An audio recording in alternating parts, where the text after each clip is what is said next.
Do not try my patience. Si quieres abro el stream en el second monitor. Envíame un link. Twitch notifications. Esto es.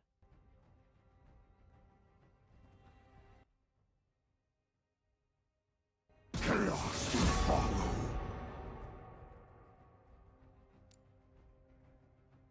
Hey, you're lost.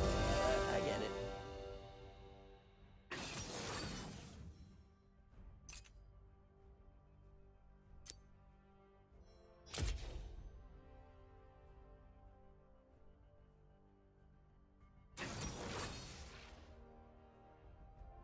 First pick Malphite versus a top lane Mordekaiser. Very standard Johnny picks. jungle pick.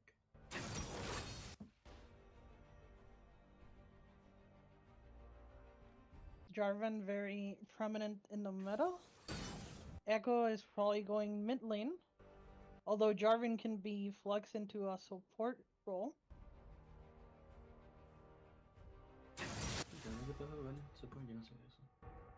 Yeah, there was a really long stint where like Jarvan support was a thing with Summonary. We have Malzahar, so to stop the Echo engaging. Foolish. We used to stop the Echo engaging. Parece que están jugando.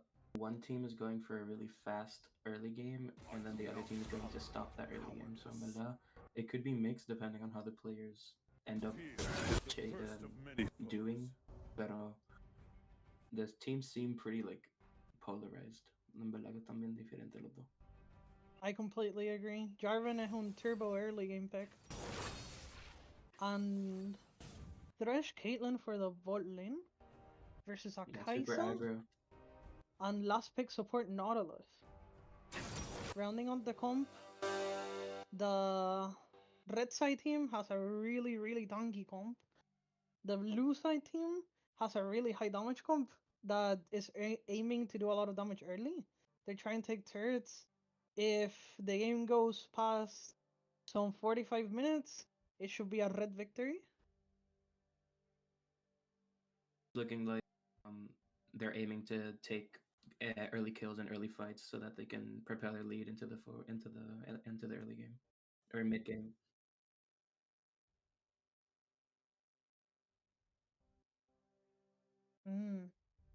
We're having technical difficulties.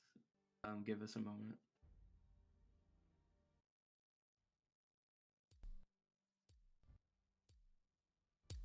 Okay.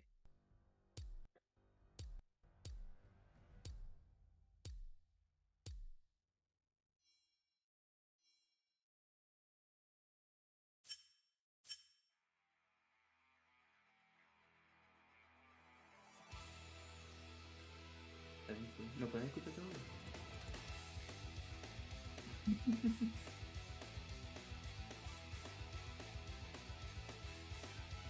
Today we have Kevin Che at top lane, Sword Stack at jungle, Ricky at mid lane, PR Smoker PR at ADC, and support Ren 99.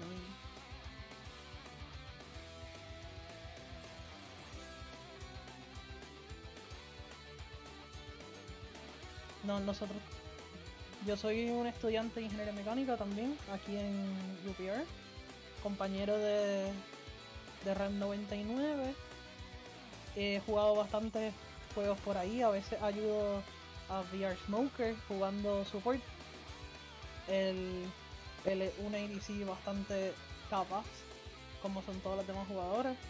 No tengo mucha experiencia jugando con los demás, específicamente ni con Swordstick ni con Kevin, pero entiendo que son jugadores buenos. Y yo soy de... Bueno, estoy de Puerto Rico, en Isabela, pero estoy viviendo en Florida porque estoy estudiando animación de computadora. Y soy amigo de Wintone, que es el otro caster que hoy no podía estar aquí, lamentablemente.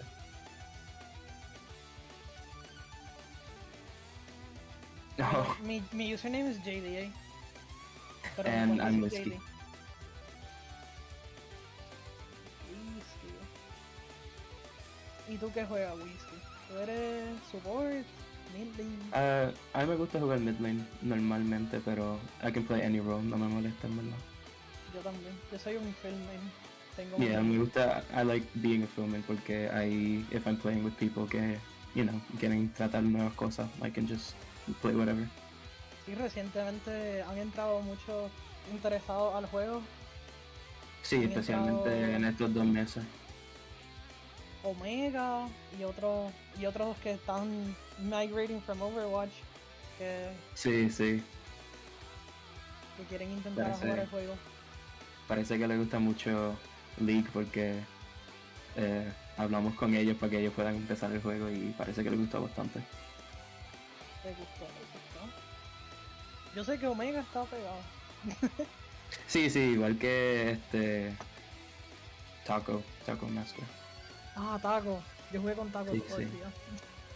Sí, él es bien fun jugar con él porque he's really fun. Hace el tiempo bueno. Yo llevo jugando ya más o menos como 5 o 6 años. Ya lo lleno tanto, yo llevo solamente como 2 o 3 casi. Bueno, todavía mucho, pero, ¿sabes? No al nivel. Empecé a jugar en 10º, imagínate. Yo creo que, de verdad, yo fue en COVID, en la pandemia que empezamos nosotros. Pues we get right Y into the empecé el game. juego. We get into the game.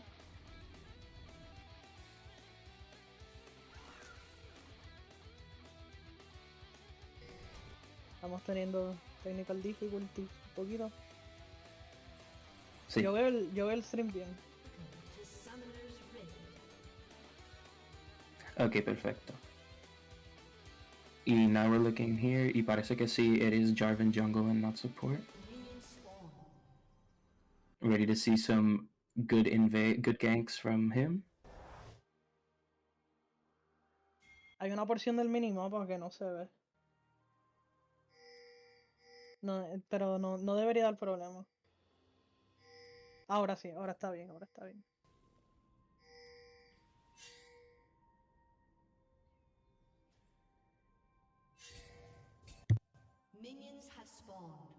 Pues un early game calmado, ambos equipos defendiendo en 5 puntos, ninguna invade.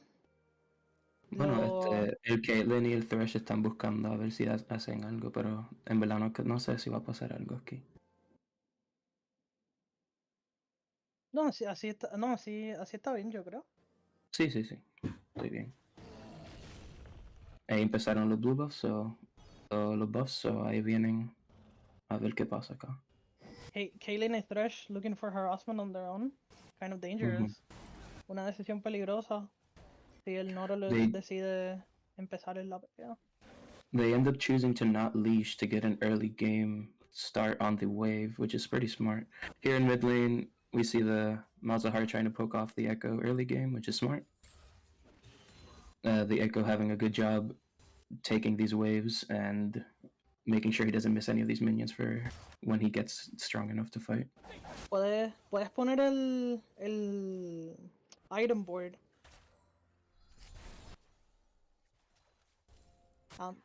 Pues de vez en cuando te voy a preguntar que le deja tanto. Oh, there you go. Eso es. Hay una manera de keep it locked.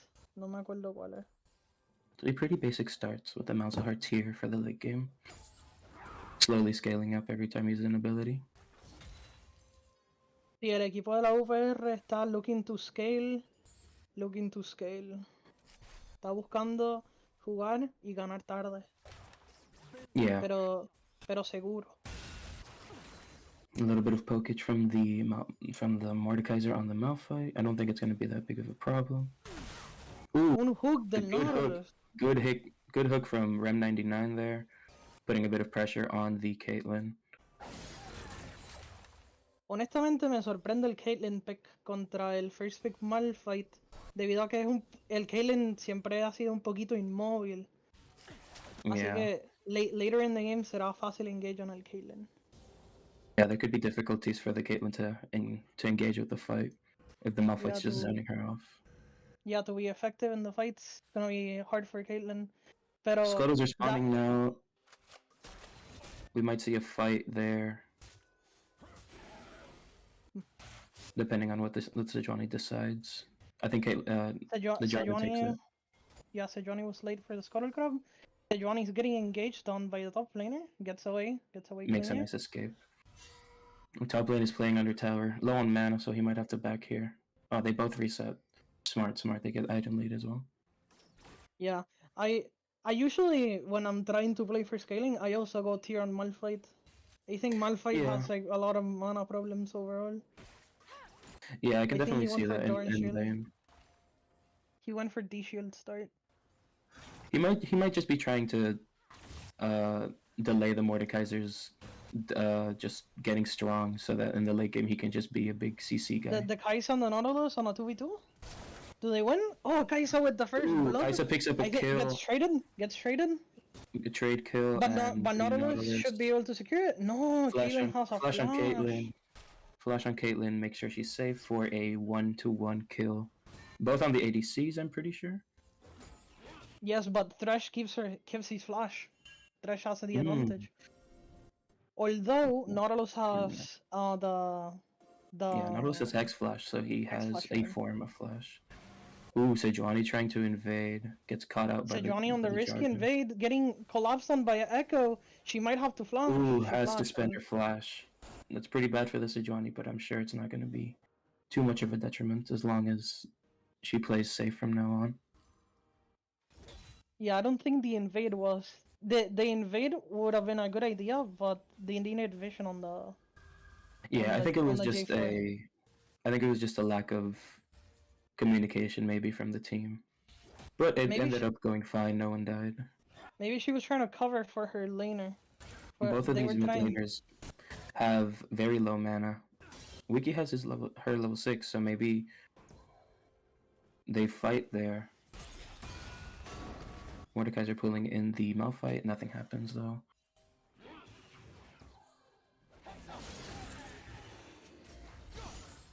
Minor trading in the mid lane, just trying to ward off the Echo from some CS.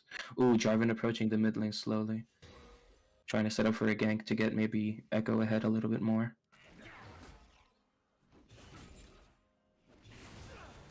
Wiki still has flash.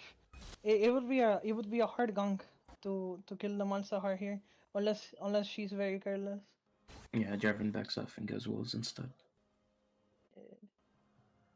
Yeah, this game is important to make sure that you have level and good gold advantage for the blue team, so that they can take these fights confidently.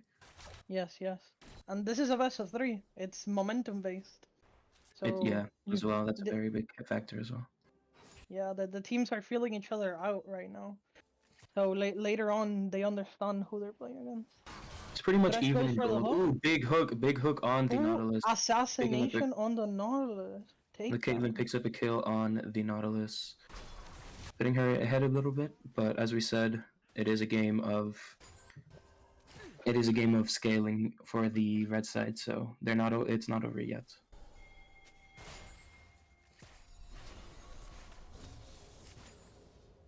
Malzahar using teleport.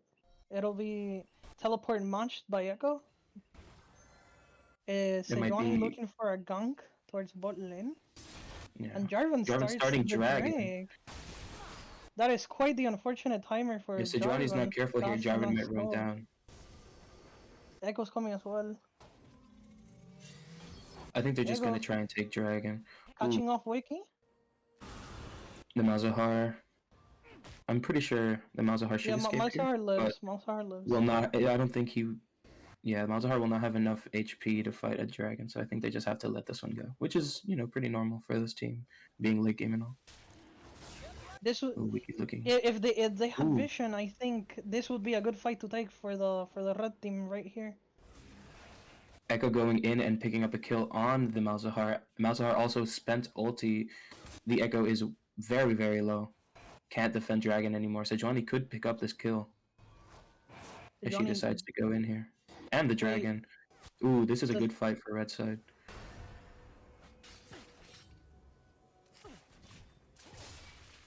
They don't have 6 bot side yet, though. Missed ult by the Sejuani, Sejuani missing but ulti. closing when he in got on the dragon. bot lane.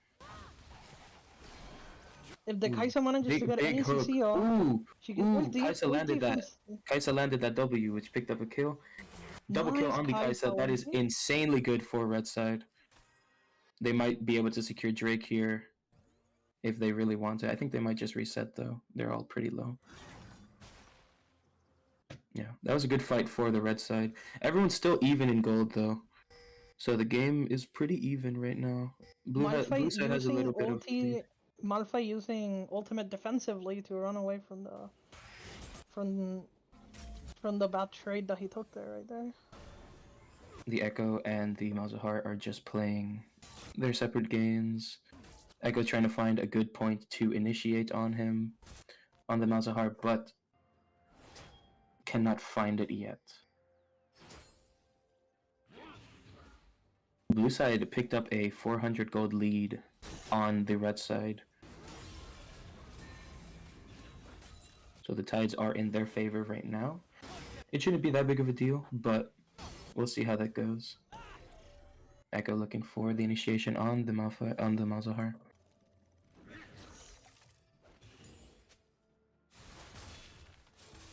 Wiki, ¿cuál stream tú estás viendo? ¿El de Discord? Yeah. Ah, okay. Red side starting Dragon for the first time this game. Jarvan will be able to see this just in time to not be able to contest. Red team takes it very quickly, gaining a quick dragon lead, which is very, very good for them since this early game should be stronger on the blue side for the dragons. Infernal Dragon is good for their team comp. It's very good for their team comp because they have like low damage. Yeah, because like their team is a little bit lacking in damage, but this makes up a little bit for it in the later stages of the game. Malphite clearing vision on the Herald. They might just go for that soon. Malzahar playing no Malzahar no. The Nautilus is playing a little bit passive, allowing the Caitlyn to farm freely. We might see an ult from the Nautilus soon, which could be very scary for the blue side. PR Smoker is a player that likes to fight. He is always done for a fight, so I can definitely see him pulling the shots on a Nautilus ulti right here or right there. Oh, Nautilus might go down. Ooh, no. Thresh nearly misses that hook. And I'm pretty sure this should be a reset from both teams here. Maybe the blue side stays for more farm. Maybe takes a plating as well, which could be scary for the red side.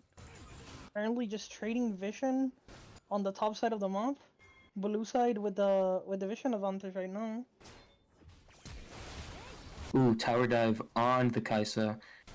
Flash comes out. Kai'Sa picks up a kill on the Thresh going even, but Caitlyn does get these platings, giving her a lot of gold as well. And she got the shutdown on the Kai'Sa. Which is also very scary for late game.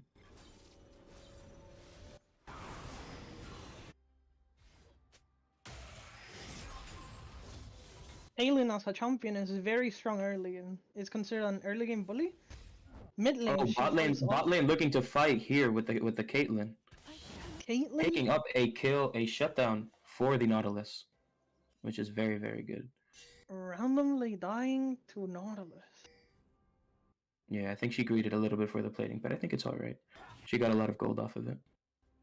Plus, they have very big tower advantage now. It is actually, I think it's positive. It's not terrible because even though they give over a shutdown, it's not on any of the carries. It's one of the tanks. Yeah, it's on the Nautilus. It's gonna be maybe a little tanky at the end. Ooh, triple gank to the mid lane. Not succeeding, but very close. Very.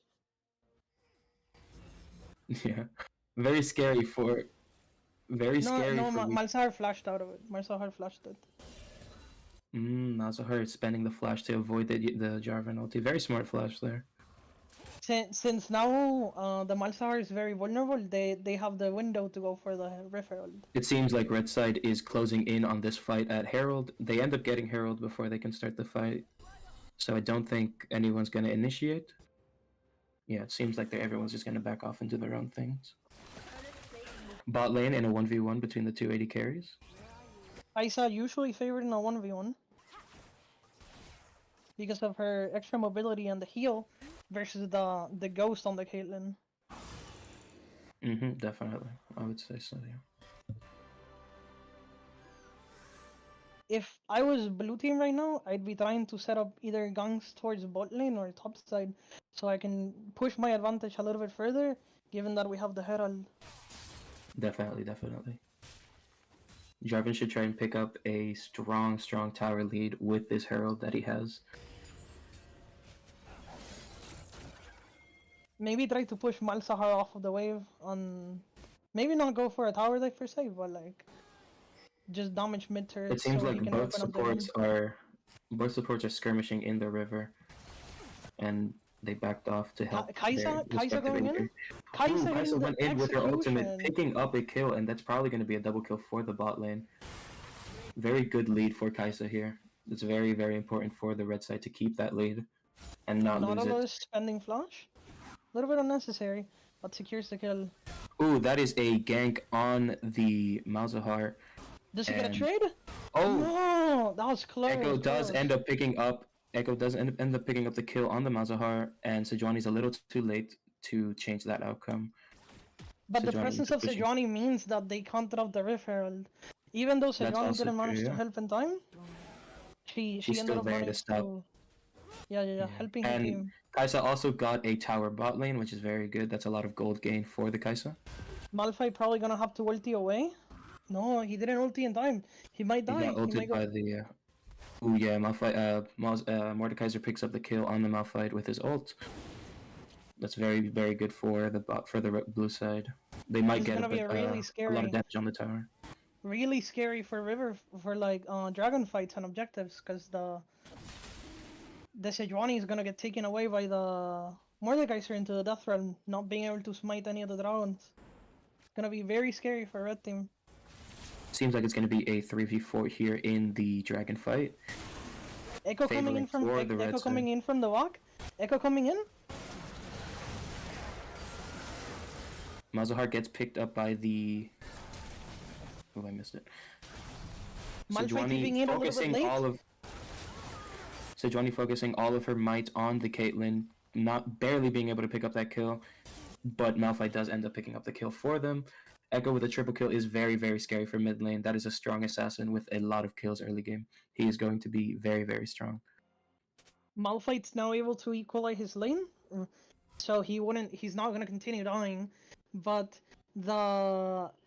I think the overall victory goes to red team. They got the dragon as well. Yeah, I think in total, yeah, they won that fight. But what I see here is that the Echo does have a 500 gold shutdown, so the Kai'Sa should probably be aiming to get that from him sooner rather than later. And I think that they're doing just that, going mid lane and rotating their lanes. Yeah, the Malzahar died with ulti that fight. The Malzahar not able to use it to stop the Echo from killing his team. He got hooked at the start of the fight, very unfortunate for red team. But Malphite with the TP able to equalize the score. Yeah. So both teams go 4-4. Ooh, top lane Herald ends up connecting with the tower. Does not take it, barely doesn't take it, but that tower is very low. So Malphite has to play careful here for a gank from the Sejuani. Yeah. Or from the Nautilus being there actually prevented a possible extra death for Malphite, because then the Mordekaiser could have kept pushing his advantage and tried to engage on their turret. Okay, nothing ends up happening in this mid fight, which is pretty good for both teams. Everything is equal. Echo is solo pushing bot lane though, which is a little scary for red side. They definitely need someone there to stop him. Yeah, I don't think Malzahar can actually match the Echo on the wave. The Malzahar will just get run down. But it seems like he's healing. Ooh, big ult on the Caitlyn. I think Kai'Sa might pick up a couple kills here. Yeah. Big ult by the Nautilus again. I think they might trade their supports. Nautilus lives! barely living. That is very, very good for the red side. Mordekaiser in his ultimate barely doesn't get the kill on the red side, and red side is coming back to this game pretty strong, especially after having the two Drakes at the advantage, making their Yeah, late game gonna be a little more scary. blue team is not playing around their advantage. Their Echo. Echo was farming, and they took 2 different fights without Echo. Mm-hmm. Very Yeah, big definitely mistake need to by look. blue side. Yeah, and Jarvan was also not there for any of the fights. They definitely need to look for these advantage fights where they have numbers on the red side, because I'm pretty sure if it's an equal 2v2, they probably don't win it. Very good job, but like very good job for red team finding this like separated scrimmages without. Yeah, very, very good job on their part as well. Yes. Echo choosing to go bot lane once again.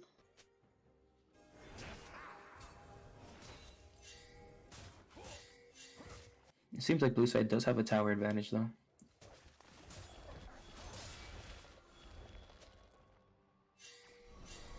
Yes. Seems like Mordekaiser is trying to get the Herald here.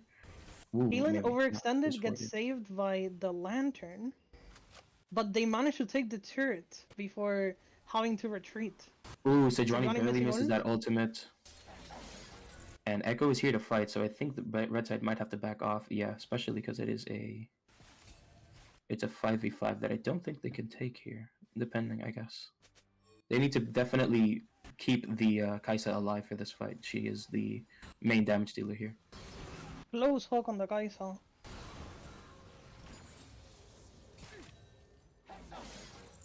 I think they're looking for a fight at Baron. I think that's what they want to do. The Malzahar was walking over vision. Malzahar might get engaged on if they find them. Echo was not okay. Echo giving off. Ooh, big W by the Echo, canceling the spell shield. Gets his passive off. Might run down the Malzahar here. But Malzahar gets its help. Ooh, big ult by the Malzahar. What is that ultimate? That was an insane ultimate by Malzahar. Big Echo ult. Definitely picking up the kill here and makes the escape because of his movement speed. Or it doesn't because Malzahar, I mean the Kai'Sa picks up the big shutdown. 800 gold is going to give her a huge lead in the late game, which is where she wants to be. Kai'Sa is in deficit. Oh! Ooh, Kai'Sa gets jumped on and she manages to live. Makes an escape, which is very surprising there. Kai'Sa is in the perfect position to carry the Malphite goes in for the 3v3. The other two disengage. Malphite might die here as a result. Sejuani tries to save him, but gets pulled back. And that might be a 2k4. That might be 2 kills for the blue side. Oh, never mind. Sejuani makes her escape. That was an equal 1-for-1, I'm pretty sure, for both teams. But Kai'Sa did end up picking up the shutdown, which is very big. Kai'Sa surviving there is so that was for red team. that was a pretty important thing for the blue side to get there. But they end up getting this Drake, which is very good for them. They might go for the fight after the Drake. It wouldn't be terrible for them. They probably don't want to do this, considering they don't know where Echo is right now. Echo currently in top lane. Now that they have vision on Echo, they might want to go for the fight now. But I think they're just gonna fall back for the Echo. Yeah, the red team is in no rush to take any fights right now. Yeah, and we see Malzahar split pushing bot lane as well, so he's getting a lot of money as well. That's also nice.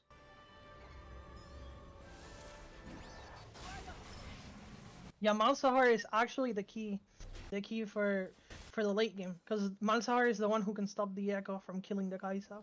Yeah, so he has a very big lockdown. Malzahar needs to stay alive in the fights. Good for thankfully thankfully they have a good defense with the spell shield on the Malzahar, so he doesn't have to worry too much, but he has to definitely be careful in these fights with champions like Echo who can just Can I see the items for a little second?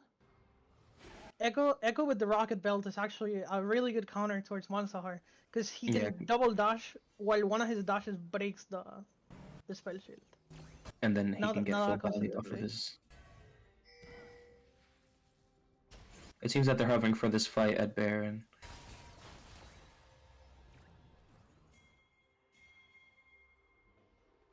Blue side could probably maybe start Baron here. Ooh, never mind. I think they're gonna back off. They're gonna jump on the Malzahar. Nothing ends up happening. Blue side currently looking for a fight. They know that if this game goes on much longer, their chances only go down from here. That's why they're all trying to force a fight around the bottom. But Yeah. it But would it be seems like be red more team. effective. Yeah, it would be more Seems effective like red team because is focusing more red team has on the split vision. pushing here. Yeah, red team has vision on the bottom, so there's actually no threat on it. The blue team should go right now and try to clear the vision on the bottom so they can actually generate threat. Yeah, I'm pretty sure blue team is looking for an engage on these three when they maybe should be focusing on the Malphite. But it seems like the Echo is roaming down for the Malphite, so he needs to be careful as well. Malphite disengages. Now that they know that Echo is not in that fight, they can maybe try and engage with their fight here. Yes, you can see the positioning on the map. Once they see the Echo, the Nautilus actually has space to walk in to take the Ooh, Jarvan entering in vision. the fight, getting quickly picked off. I'm Jarvan pretty sure that's a TP from the Echo, so I don't know if they can continue this fight. Echo trying to force. Echo jumps on the Malzahar. Malzahar makes a good escape. Massive pull by the Mordekaiser. Currently in a 1v1 with the Sejuani though. Kaisa picks up a kill. Kaisa dies. Ooh, It ends up barely living. 3-4-4. It seems like they're going to go and try and 4v5. get this. Yeah, I'm pretty sure they're trying to get this Baron fight here, especially, and that was a very good fight for the red side because now they push bot and they clear a couple of towers here. Malphite On didn't top of even having need to pressure. TP to the fight. That was very good fight for red team. Very good fight. This might be what they needed to take it over the edge. Yeah, they have a pretty big lead with a 3,000 gold lead, so they have a bit more of an advantage. It doesn't seem too one-sided yet. We'll have to see. Malzahar gets his Seraph. That's a very big buy for him. Makes him a very annoying to get rid of sometimes. Echo is still a very big threat. Yeah, definitely. Kaisa needs to be careful for that. Echo might be considering to buying a QSS for the Malzahar, considering he's like the main damage on his team right now. That would be very smart. Caitlyn should maybe also consider it, as she has a pretty good amount of kills as well. Yes. Yeah, Caitlyn for the Sejuani ultis. Caitlyn is usually the target for the Sejuani ulti. They could both try to itemize into that. Yeah, although QSS might be a little scary because it doesn't work on knockups, and they have Nautilus and Malphite who both do knockups, so it could be just made useless sometimes. But I think it might be one of their best bets for the Malzahar and the Mortar. Oh, the one of the Mortar in the other team. The fight is initiating at Baron and a Dragon. Blue side is opting to go for Dragon, and I'm pretty sure red side is gonna just try and take Baron while they're at it. Caitlyn trying to help out their team here. Yeah, Caitlyn giving the vision. Caitlyn giving quickly vision, rotating so towards they can Dragon.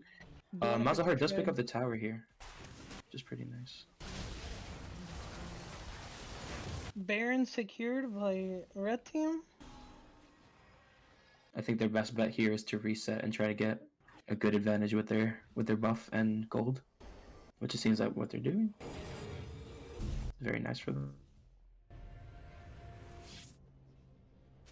Drakes are now even, so the red side no longer has Drake advantage, but they do have Baron now, which gave 300 gold to everyone in their team and a buff for the minions, so split pushing should be a lot stronger.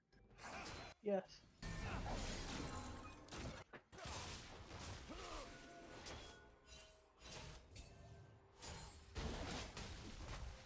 The play for red team should be to have the Malphite split push with bottom buff, and have all other 4 members concentrated on the mid lane to try to break over in both top and mid while they have the buff. Yeah, it seems like the blue side is trying to set up for that split pushing, especially with the Echo up there. He can make a quick escape whenever he needs to with his ultimate and E. But it seems like red side doesn't even care and just decides to just which is good for them. Ooh, big hook on the Thresh though, pulling in the Nautilus, probably getting ulted by the Nautilus Mordekaiser here, or just getting picked. dying. Nautilus dying buys blue team a couple seconds, so Echo looking in it for delays. this fight. I don't think he used his proto belt there. Echo still has ulti. Doesn't He might use go it. for it. He might go for it here. Ooh, decides to escape anyway instead, which is smart from them. I don't think they can afford to give many kills for them anymore.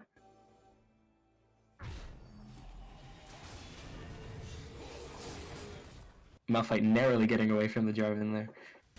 That could have been very, very scary for the red side. That could have been a very big pick for the blue team.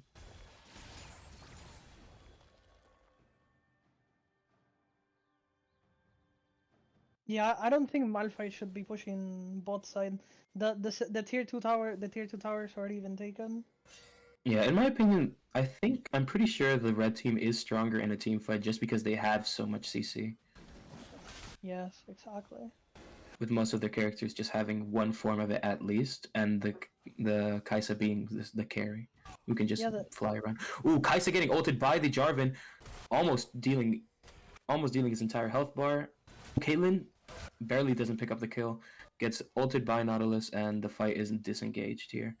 Kai'Sa needs to back here. Echo applies pressure top. Malzahar slowly pushing it as well.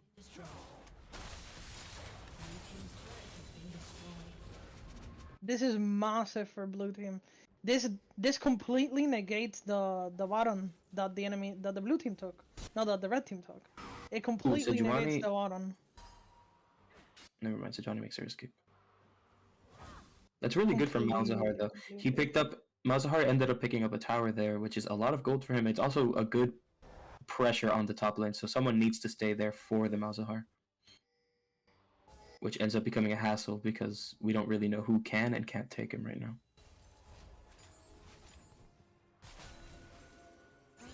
Malzahar with a huge level lead as well. 17 above basically everyone else's 15 to 16 is very scary for them as well. Yeah, Malzahar bouncing back in this game from the rocky start that he had, getting solo kill multiple times by the Echo. Bouncing back. Caitlyn with a shutdown. It seems like this is where Caitlyn starts getting back into the game. Caitlyn did end up getting the Mercurial Scimitar, which is basically the QSS, allowing her to avoid one form of CC. If it's going to be enough, we don't really know. But it seems like they're trying to go for a fight here at the Dragon Pit. Ooh, Sejuani with the big engage on the Caitlyn. Barely not picking up the kill. Kai'Sa dashes in, gets the kill on the Caitlyn, which should cement the fight for the red side here. This should be game. Ooh, Mordekaiser takes the Kai'Sa and picks up the kill, which is very big for him, but everyone else is just here to help out the team. There's a wave bot lane. They can try to do some damage bot lane right now. No, or they're trying to go for They take third dragon here. They take third dragon here, which is good for them. Red side right now has a 6,000 gold lead on the blue side. Pretty significant, I think. Yeah, they will take mid tower here as well, which is very nice for them. With that, all of the tier 2 towers fall, opening up the map for complete control for red team. They did not manage to play so many wards though. Malzahar also pushing bot, applying pressure there as well. Malzahar level 18 as well. He is not gonna get any stronger. He doesn't need to. Yeah, the game's in a pretty rough spot for blue side, but they could always bounce back with a couple good picks. Yeah, I think a little bit quicker on the TV from from the top laner could have actually won them the fight right there, but he couldn't Looking find for a good fight at support. Baron. Ooh, Jarvan almost getting picked off there, which would have been very, very bad for blue side, but he ends up making his escape, which is very nice. Echo looking for some pressure. You see onto the Malzahar still split pushing bot, so they need to take this fight quick, or else they're gonna give up these towers. Seems like Caitlyn is roaming bot though. Sending Caitlyn bottom lane to deal with the Malzahar It is could gonna be open. scary. It's gonna open red team, or a rush of the bottom. Could be catastrophic considering Malzahar has TV and Caitlyn doesn't. The one matching the Malzahar should be the Mordekaiser because they both have TV. Oh, Oh, the game something end. happened. The game ended. Oh, it seems. Did they end, or was it an FF? No, the game ended. The game ended. Okay. We couldn't see the last couple of minutes of the game. It was pretty decided. Se puede ver, se puede ver. Ah, Okay, pues nice. perfect.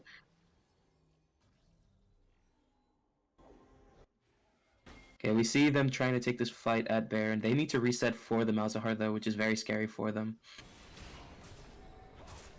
Although it seems like most of them aren't resetting, and Malzahar might just be able to take an inhibitor here. So Johnny barely making it out. Mordekaiser did end up resetting, but a little too late because Malzahar does end up getting that tower there.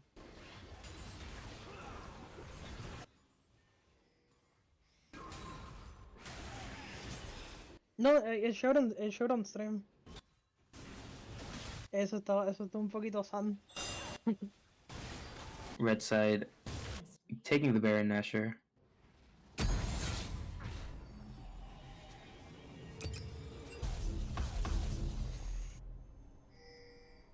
And resetting, probably for one final fight here. Try and end the game here.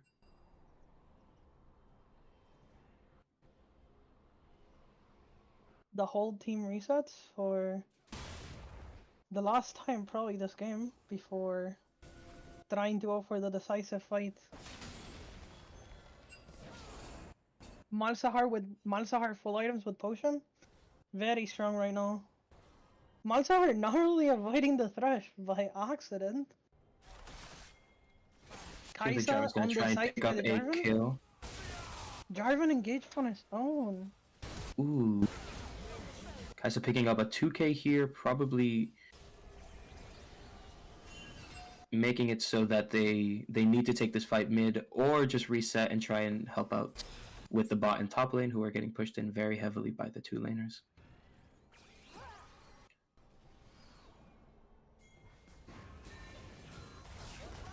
It seems they did just that, trying to go for these laners in the sidelines, but mid lane gets overtaken as well slowly, and everyone converging on the two fountain towers.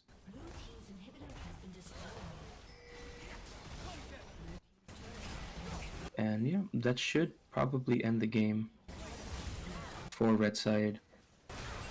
Yep, a very close match. I feel like a couple winning fights for blue side would have probably changed the entire outcome of the game. Yes, I also agree with you. I think the Jarvan was taking a little bit of disgruntled engages. Yes, Jarvan was not definitely. taking the best engages. Although I do think I see where he's trying to go with it though, because as we said earlier, they were a very early game focused comp. So taking those aggressive fights maybe was a good idea. Yeah, I agree. He knew that the only way they could win the fights was to run over the Kaisa. A little bit more coordination, and it could have been a different story for Red Team.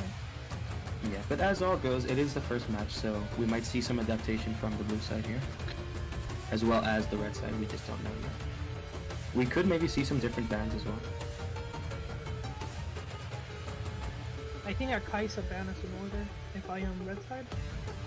Yeah, we might. Absolutely monster performance. if I'm their team, I might look to banning Kaisa, but they might be worried about other picks as well.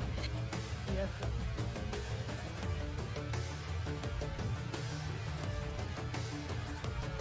We're winning on one player.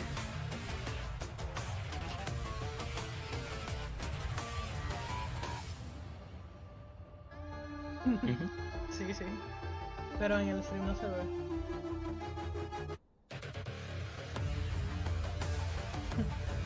Ah, no sé. I could have sworn everyone was watching.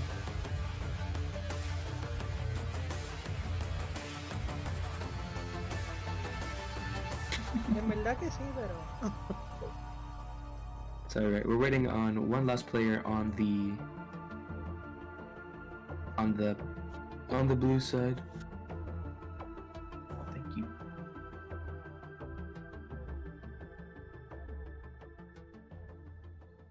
Okay, no problems.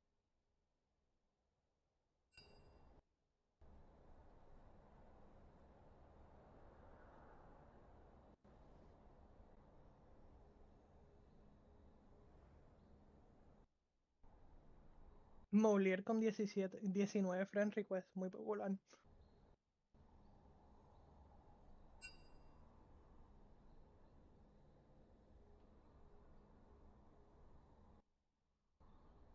No está en negro.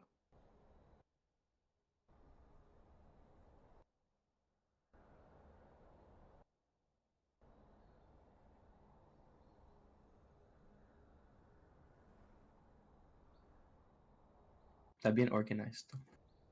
My desktop is not as organized as yours.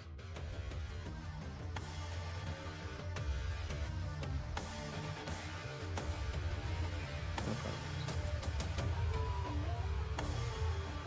Mi desktop está ahí con los 500 de Steam.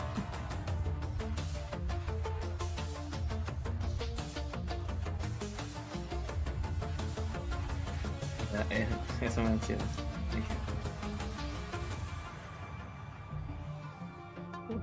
One of them is a bit of an issue. What a great username.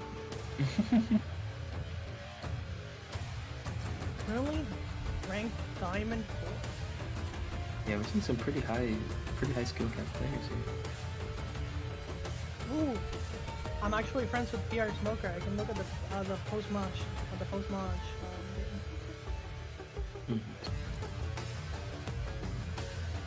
Ya lo tengo abierto en el juego.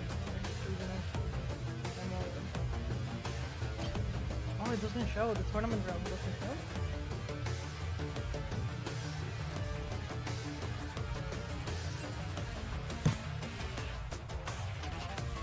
PR Smoker on his last game on Kaisa was playing Lethality Kaisa. Went 9-3.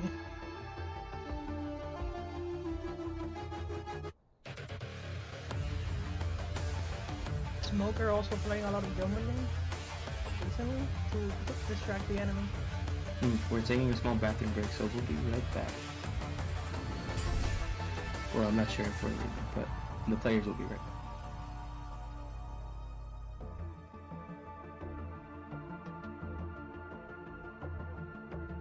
I don't know why I need to leave the game to the bathroom. That is quite the mystery to me. I am surprised by this match. We got to see a lot from both teams. We saw a good aggression from their bot lane, from UPRM's bot lane, with smart, conscious decisions to go in and out of a fight. But we also saw good initiations from the red side as well, in some fights where they ended up picking a lot of kills and a lot of picks.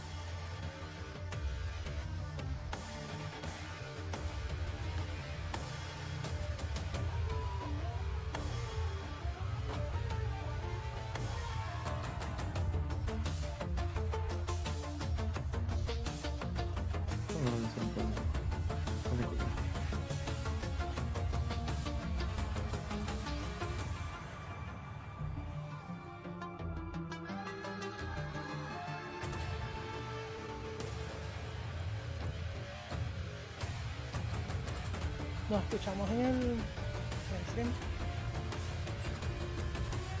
Sí, por favor.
Pues bienvenidos de regreso al segundo juego de Uprm contra la Universidad de Huntingdon.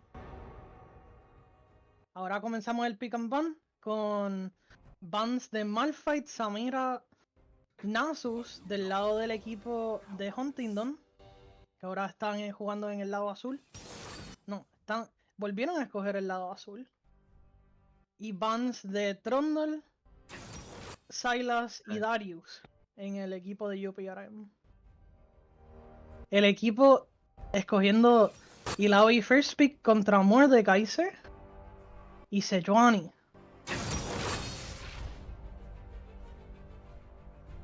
Serath probably en el support role.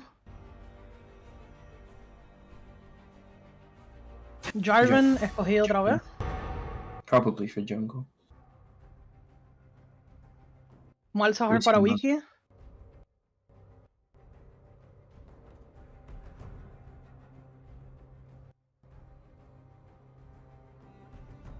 Recharge cancellation fee. And the banning Mundo, which is The first of many. interesting ban, definitely. Si es que el pick ban está out of order, como que porque it makes no sense to ban Mundo right now, porque the last Yeah, pick after they Ilaoi. picked Mordekaiser. Sí, que they last picked it. Foolish child. They banned Tristana in fear of Tristana mid, because Tristana mid is actually pretty good against Malzahar. Tristana mid And the ban on putting the Lissandra. pressure on the mages. And a big ban on Lissandra, which got buffed recently, very strong. Ooh, we do see the Kog'Maw Milio pick. I was thinking I was scared of the Kog'Maw pick, but they end up picking a Enchanter support, which is very good with him. Milio being probably one of the better ones to counter the Malzahar. Yeah, Milio ultimate is massive against Malzahar. Does it counter Mordekaiser ult as well? No. I don't think it does. Because the effect has to reach him, and he's not technically there.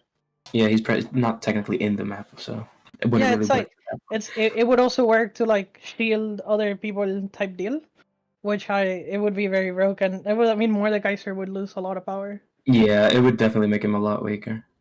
Mordekaiser is one of the key picks this game, I believe. So he's the one who's gonna stop the engage on the Caitlyn.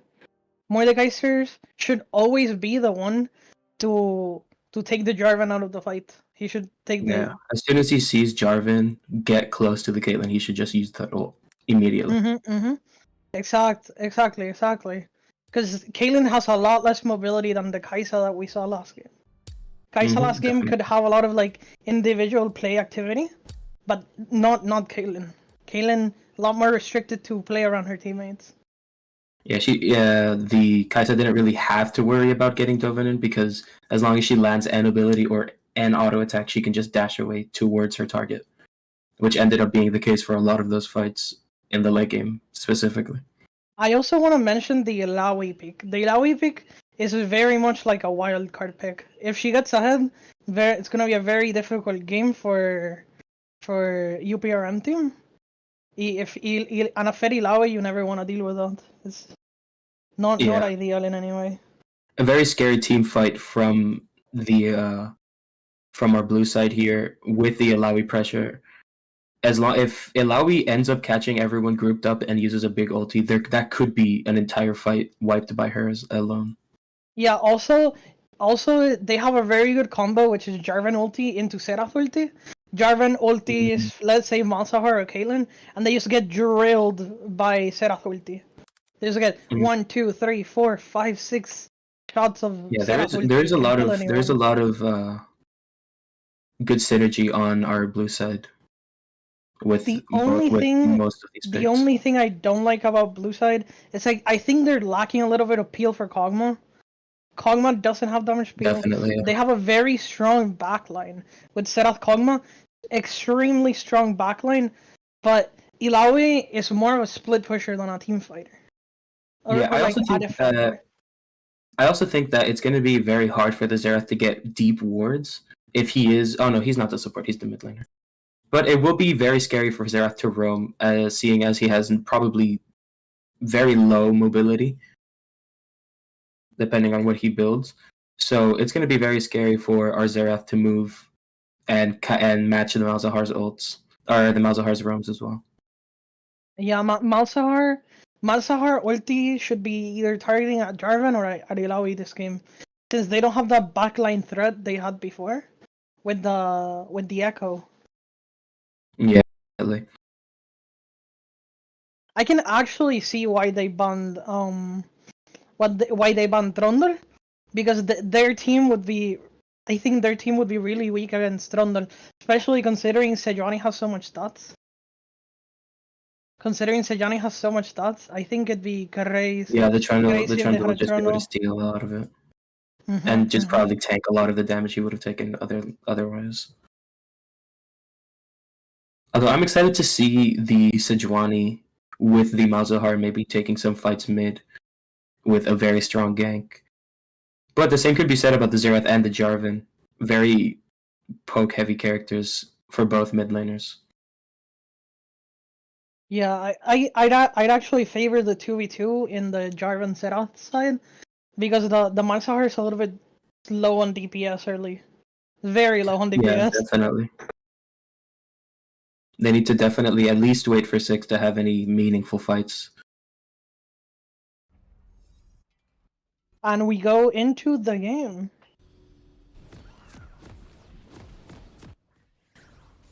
Yeah. Sejuani with the Aftershock. Nothing really surprising from any of the rune choices specifically. Yeah, we do Kog'Maw, see Caitlyn up. Kog'Maw has Ghost instead of Combat Summoner, meaning that in the 1v1s, the ADC PR Smoker, like the Caitlyn, would be favored over Kog'Maw. Yeah, we also see Caitlyn opting for the sustain rune for the early game here, so that she doesn't have to leave as much as she would have, instead of the lethal tempo for late game, which I think is a smart pick. Yeah, actually, I as like adding a little bit more to the Trundle ban. Since Sejuani is taking Aftershock, Aftershocks gives you a lot of extra stats when you proc it. If Trundle hits you when you have Aftershock, it's like Trundle actually has Aftershock for like 10 or 15 seconds, like permanently active. It's actually pretty crazy. He also gets the buff from the aftershock. Wow, that's actually, I didn't know that. That's very, very scary. Yeah, that's usually what like people do, and since what Trundle Ultimate does is like it steals a portion of your stats, you actually become weaker than if you didn't have Aftershock after the ulti.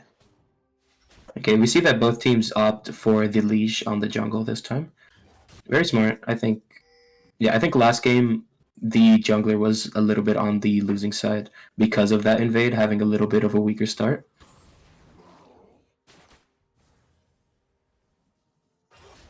Right now, everything seems pretty even.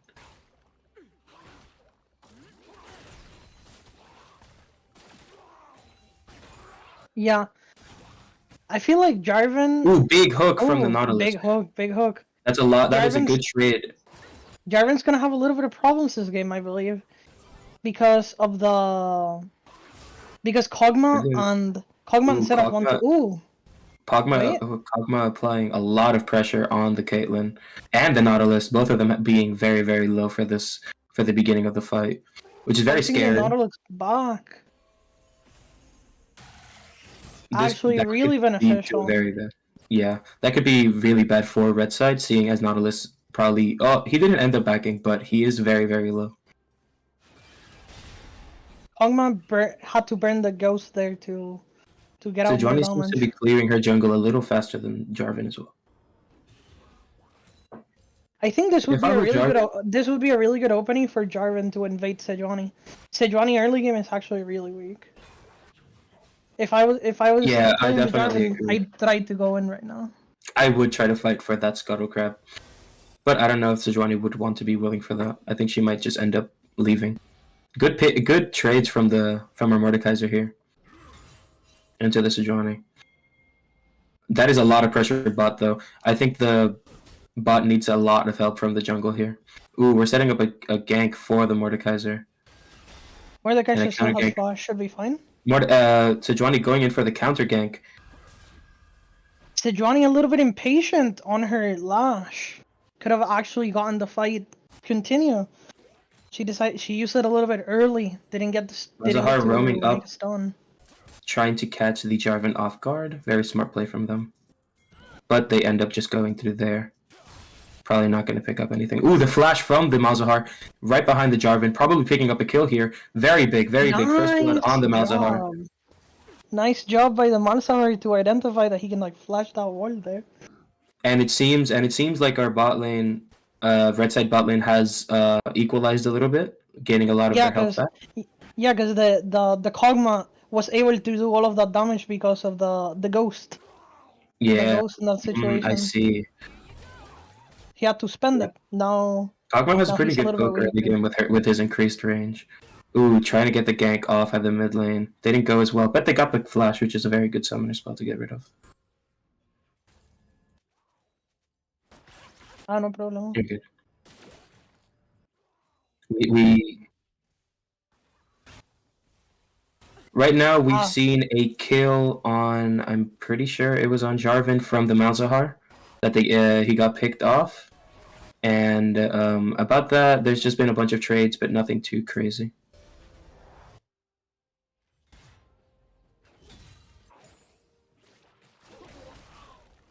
Yeah, I think Jarvan should start focusing on playing around his really strong bot side right now. Jarvan should focus trying on to cement that lead early would be very good for them. Yeah, especially when he Milia's should be landing these focusing on stuns. He should be able to get this round on the next round basically for free. Yeah, basically, If they I'm manage pretty to sure the coordinate. dragon. I'm pretty sure they can take dragon right now when they see the Caitlyn backing. But I'm pretty sure they're They just gonna don't opt to catch her take the back and stronger. everybody walks. Yeah. Yeah, I'm pretty sure they're just gonna try and get the strong back so that everyone has a pretty good gold advantage. I don't know if Malzahar managed to back. I'm pretty sure he did. So he has gold advantage as well. Yeah, he's full HP and has full mono. I am assuming he was.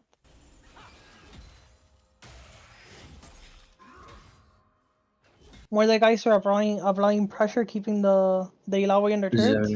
Zoning out the Illaoi, which is very good. But it seems like Illaoi has a pretty big farm lead. Well, not that big. It's only a couple, but could be a little scary for the Mordekaiser fighting her later on. Yeah, I think Mordekaiser should be looking to set up a freeze. Mordekaiser's pretty strong in this matchup because I'm not sure, but I'm pretty sure if he ends up taking him to the Death Realm, the Illaoi tentacles will not be there. Yeah, I think you're correct. So that is pretty good for the Mordekaiser here.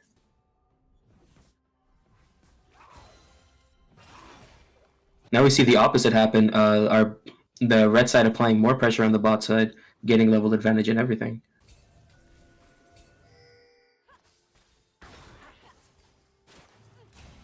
Blue side definitely needs to be more careful than red side. A hook could be detrimental.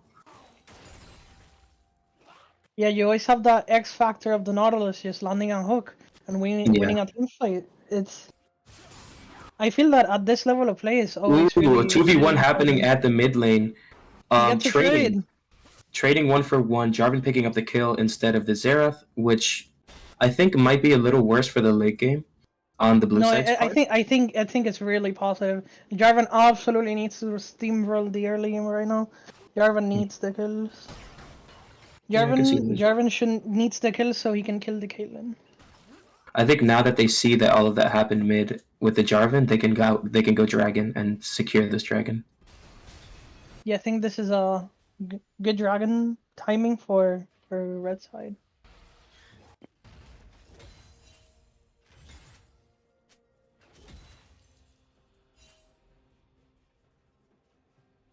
Red side right now with a 1,000 gold lead,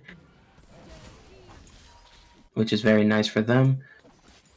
I do think that blue side is a little bit stronger in the late game. Yes, I agree. So I think they need this Nautilus lead. Red side does need this lead. Man, sadly. Ooh, Sejuani slow. Sejuani level 6. Big flash, Sejuani's big flash by level 6. the Nautilus. Sejuani holding onto the ulti. Ooh, decides not to go in for it because they see the roaming Xerath. On the Jarvan as well. Also here. Nautilus barely living. Sejuani ulti ultimately spent. That's a lot of power that Sejuani's not gonna have for like the next couple of minutes. Puts a lot of Definitely. pressure off of the blue team. Kog'Maw's still really strong, even though he's like the scaling champion. He has a harder scaling than Caitlyn. He is very, very strong right now. Yeah, if they don't set the Kog'Maw back, he will definitely be a problem. He's gonna be melting everyone in the front line. So they definitely have to be careful from that. Malzahar getting Can I hit see a the couple items for a times. little second? Kog'Maw heading for a Blade of the Ruined Ooh. King. Cold start is very good for Kog'Maw. He's gonna get, as long as he gets that 19 farm that's left, he's gonna get a big gold upgrade, which is good for him. Caitlyn going for first item Infinity Edge. Interesting.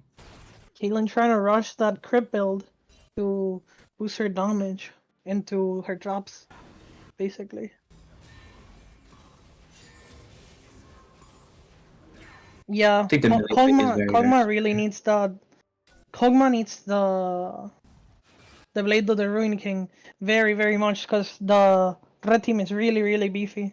Without it, I Yeah. think he would become really ineffective really quick.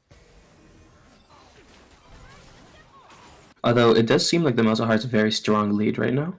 Maybe he can keep this up. I'm not totally sure, but I think they actually swapped players. I think the ADC player is their. I'm not sure if the Serath Ooh, big. swapped. The Serath that used to be. He used to be the AD carry. Yeah, he was the AD carry last game. I see. I think the Kog'Maw is the Echo, which would make a little Got it. bit more sense as to why. As to like the state of Yeah, the I would game. say it was very weird to see these two characters. Very different Wiki getting playstyles. engaged on. The fight started. Jarvan in the pit. Alawi getting a Red pretty team. decent ult here. Ooh, The Xerath getting a Serath couple ulti. picks there. But it I seems like think Red they all side. die. No, Ooh, missing the miss. Sejuani. Ooh, but landing the hook, definitely picking up the kill on the Xerath. Red side, who ended up getting the Rift Herald there? I think, yeah, red side got it. Red side, apparently. Red side definitely ended up winning that engage, that fight. Red side Probably using getting this using its tower pushes here. advantage right now. No, I don't think they can crack open the turret. They get 2 or No, they 3 can't. plates. They equalize it with bot lane that also got 2 plates. Yeah. And it overall a win for a red team. Ooh, Jarvan going in for this This fight might be a Jarvan's little scary crazy. for him. This Jarvan's crazy. Ended up working out for him. Killed the Rift Herald before anything could happen. Waiting in a bush. These the Kog'Maw and the Amelia waiting in a bush, trying to look for an engage on the Caitlyn. They're probably waiting for Nautilus to use any of his cooldowns. Oh my god. They know they have vision. Oh, they know. They have vision. Nautilus probably going down here. No. Nautilus needs to run away, but ends up going up and getting a kill to the Kog'Maw. And Jarvan is here as well to hopefully solidify the kill on the Caitlyn as well. Kog'Maw getting a double kill in the early game. Very, very scary for the red side. Massive for blue team. This And gives them he the got time his- they needed to scale. He also just got his cold proc, so he is going back with a lot of gold here. Might probably get his first item here. Very much. Very scary bot lane. Yeah, if I were red side, I would definitely try and get the Sejuani down there to hopefully get that shutdown, or give that shutdown to the Caitlyn. It's to so equal hard. out that It's bottom so lane. hard to kill the Kog'Maw right now because even if you hit him with the Sejuani ulti, the melee Yeah, the ulti takes him out. melee can just stop him. That's true. Yeah, it's that bottom lane combo is very, very deadly if things go right, and it seems like they're going pretty well for them. More poking out in the mid lane. Nautilus going around in the bot lane, trying to get something, or just clearing wards, I guess, which is also pretty good for them.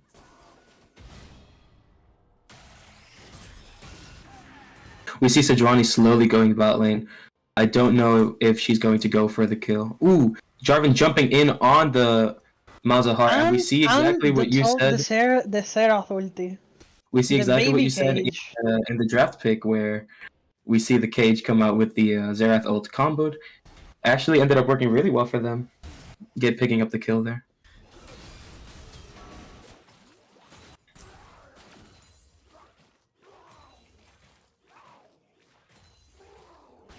A little bit of inactivity from the Nautilus, though. I feel like the Nautilus is not taking the right fights right now. Yeah, I'm pretty He's sure. been I giving think a the little- Nautilus might be a little scared of initiating these fights, which I do understand. Equal right dragon. now, yeah, equalizing on the dragons. Very good. Very good Blue side stuff has from now blue equaled side. out the gold, and it has a, I would say, 200 gold lead, which in terms of like the whole game is probably around equal. A little scary for the red side, definitely, because they want to be stronger right now. Big ult from the Nautilus. Don't think it's going to be Onto enough. Melio. Melio forced to use ulti. Opens up a window for Sejuani to come down here. Definitely. Sejuani is topside, clearing her Krugs. So maybe they won't get that opportunity bot lane, but as long as they keep doing that, Sejuani could have an opening soon. Melio ultimate actually has a really long cooldown. So I would like to see Malzahar is seen going down. Although he does get spotted. Jarvan approaching the Malzahar. Don't know if he's gonna react to it. We see Xerath TPing as well. I would really like to see the Nautilus insta engage on when he gets his cooldowns back. Because Melio ulti is really long. Ilawi dies in the 2v1, but so does Malzahar. Basically an equal fight. So the Xerath is here to get some damage on the tower.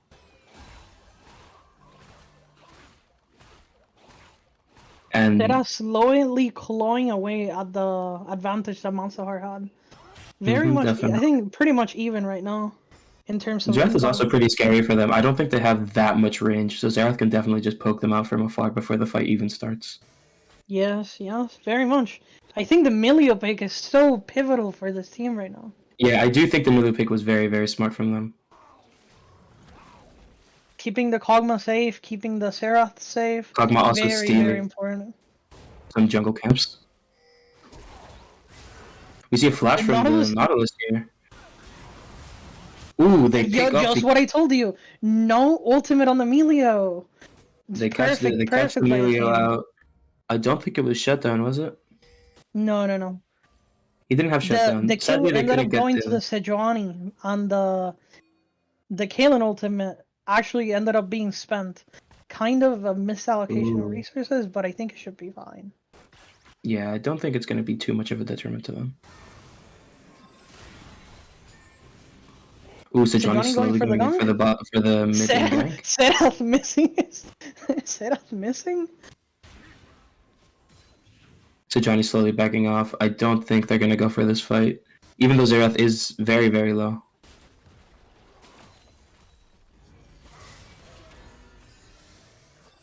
Xerath cancelling the walk on the Sejuani?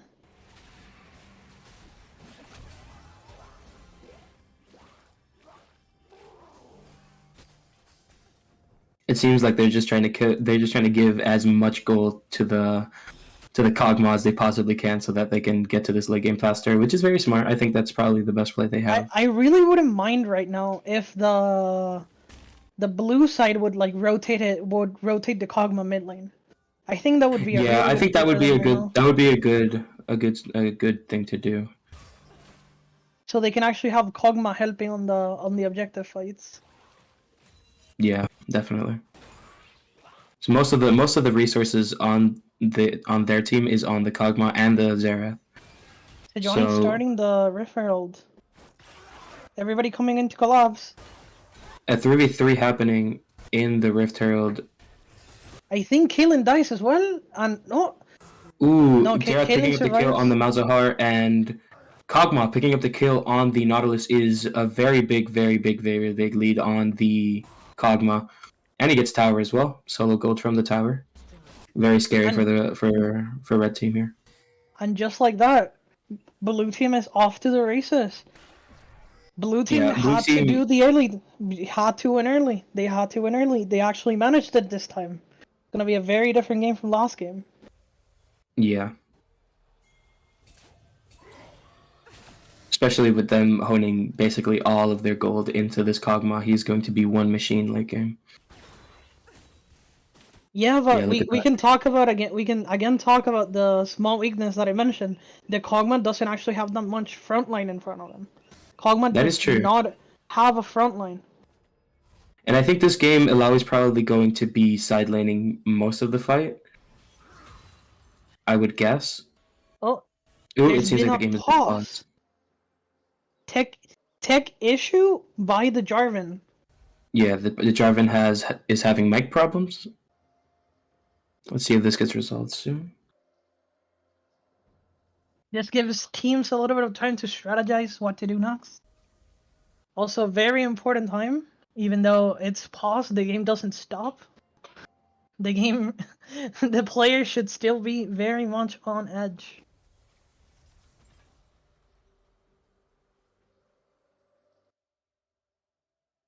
Puede poner los items, para hablar de los items o algo así.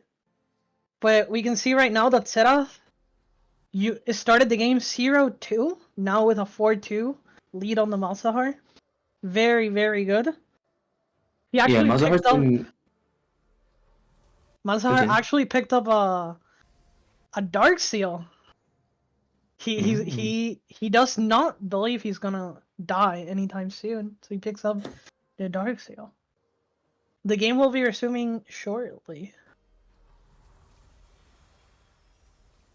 We do see that red side does end up, or blue side does end up having a lot of shutdowns that the red side could capitalize off of.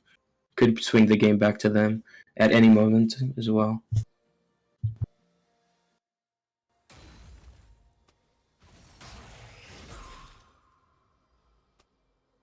And we continue to the game.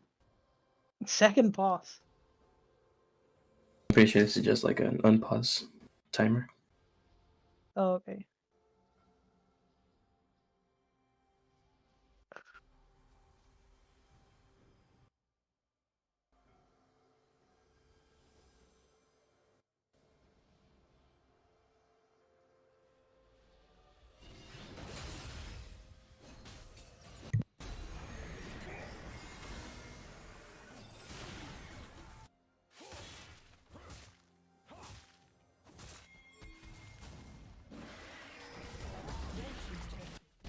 Sorry for the inconveniences.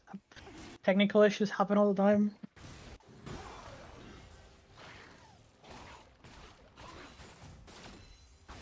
Can I see the items again? Sorry.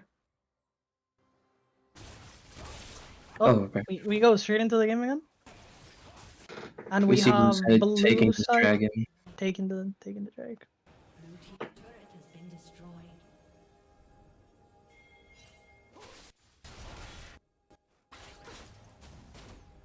It seems like the red side is trying to set up for Baron spawning in right now. I don't know if they're going to take it. Maybe they're just setting up vision. Yeah, I think that's their play there.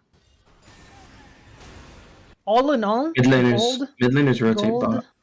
Gold advantage to blue side. Not a massive advantage, but nothing to scoff at either. Definitely.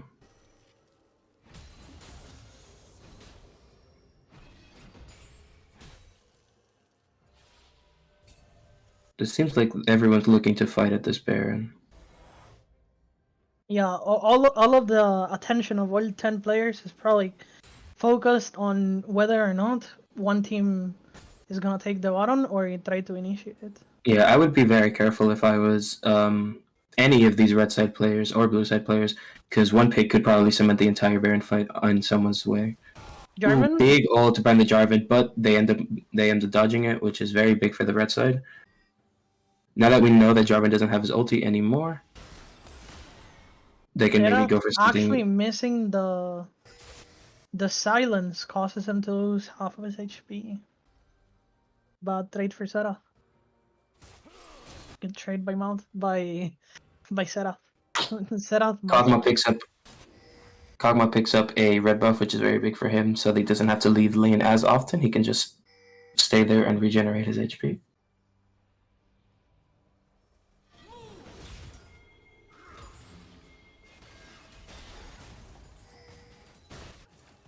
we haven't really seen the Mordekaiser come into play. It's gonna be a big factor for later stages of the game. Yeah, it seems like they're playing very passive here. We do see Kog'Maw in the top side with the fight Leaky happening at the flashing the Drake pit. wall. We Kog'Maw see picking up a kill. a large kill for Malzahar with a big shutdown, and a kill for Milio Kog'Maw top lane, which is also pretty Milio big. actually saves the Jarvan. Crazy stuff Jarvan- by Milio. I think Jarvan does end up picking Jarvan up a kill, and Milio defends from that Caitlyn ultimate. forces Sejuani the does manage flash to of the escape. Sejuani. Sejuani does manage to escape, but without those two kills going to the blue side is very Caitlyn scary, ultimate was especially on the also top. spammed. They didn't manage to get anything in return. Very good stuff by the Milio. Very good pick. Very good pick.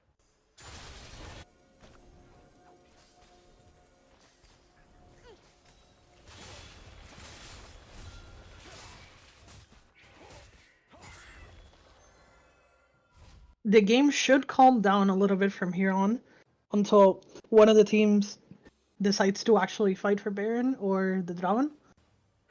This is the team. This is the time for both teams to just farm, bounce the waves, get a little bit stronger before the most important 2-3 fights of the game occur. Definitely.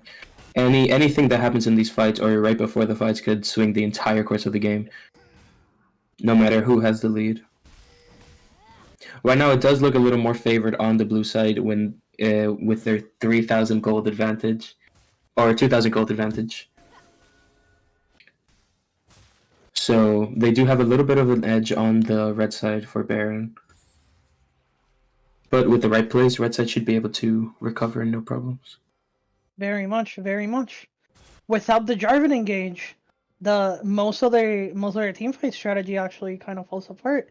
So it's up to the Mordekaiser to prevent that, I think. Yes, definitely. Okay. Caitlyn does get picked off. Caitlyn misses flash. the net over the wall, causing Nautilus her does to have end to up burn flash. Nautilus does end up dying there, which probably means that that blue side gets Baron here because they don't want to take a 3v4 here. Very big objective for the blue side. I think this would have been very stealable. Like Mordekaiser comes in right now, takes away the Jarvan, and the Sejuani comes over the wall.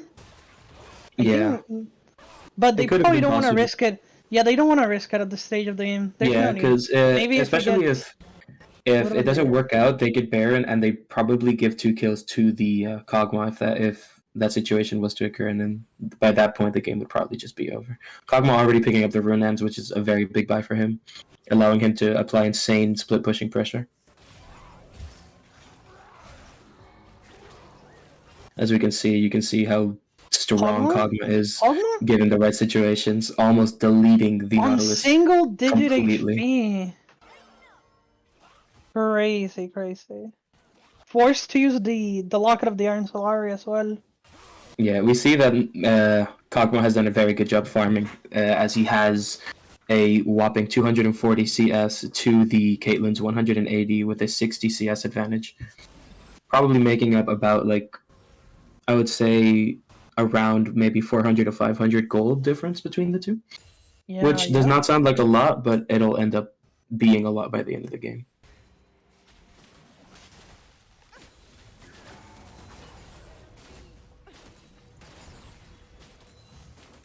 If I was red side, I'd be very nervous for this next Drake fight coming up because it could cement the entire game, seeing as our blue side has 3 out of the 4.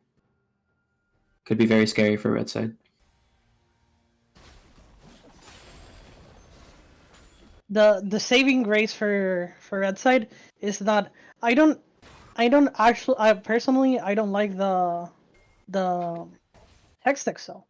Not one of the most powerful souls. Very much a positive for red side.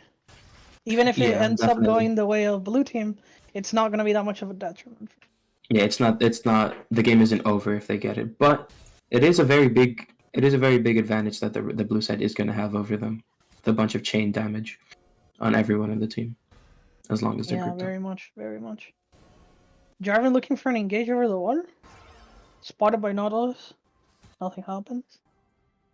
We see Kog'Maw side laning in the bot side, which is very scary for the Malzahar.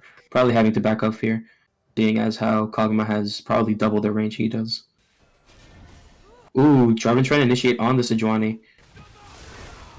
Doesn't end up going perfectly, but gets the ult off on the Malzahar and gets the kill on the Malzahar. Kog'Maw just ends up pushing here and probably picks up a kill on most of the other laners here. Kog'Maw wiping the whole team fight. That is a quadra kill on the Kog'Maw. Very, very huge. Quadra kill. Very, very good fight from blue side here. To use their advantages in the perfect way there. Probably pushes red side all the way up to probably Nexus towers, I would say. This might be the end of the game right here. Yeah, if red side doesn't come back with a huge fight here, they might just lose the game altogether right now. Kog'Maw putting the team on his shoulders. Very much a very strong carry performance by the Kog'Maw right here. Definitely.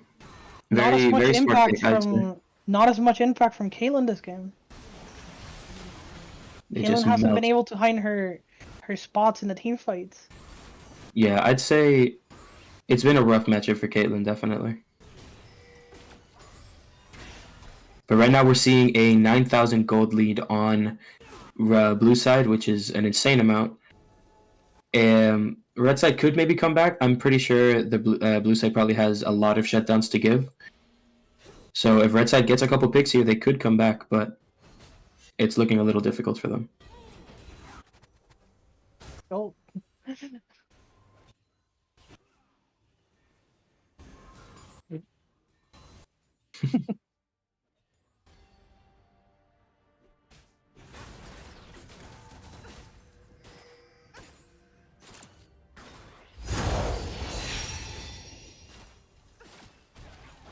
Blue side is trying to set up a fight at the top, or they just picked up the red buff, which is smart as well.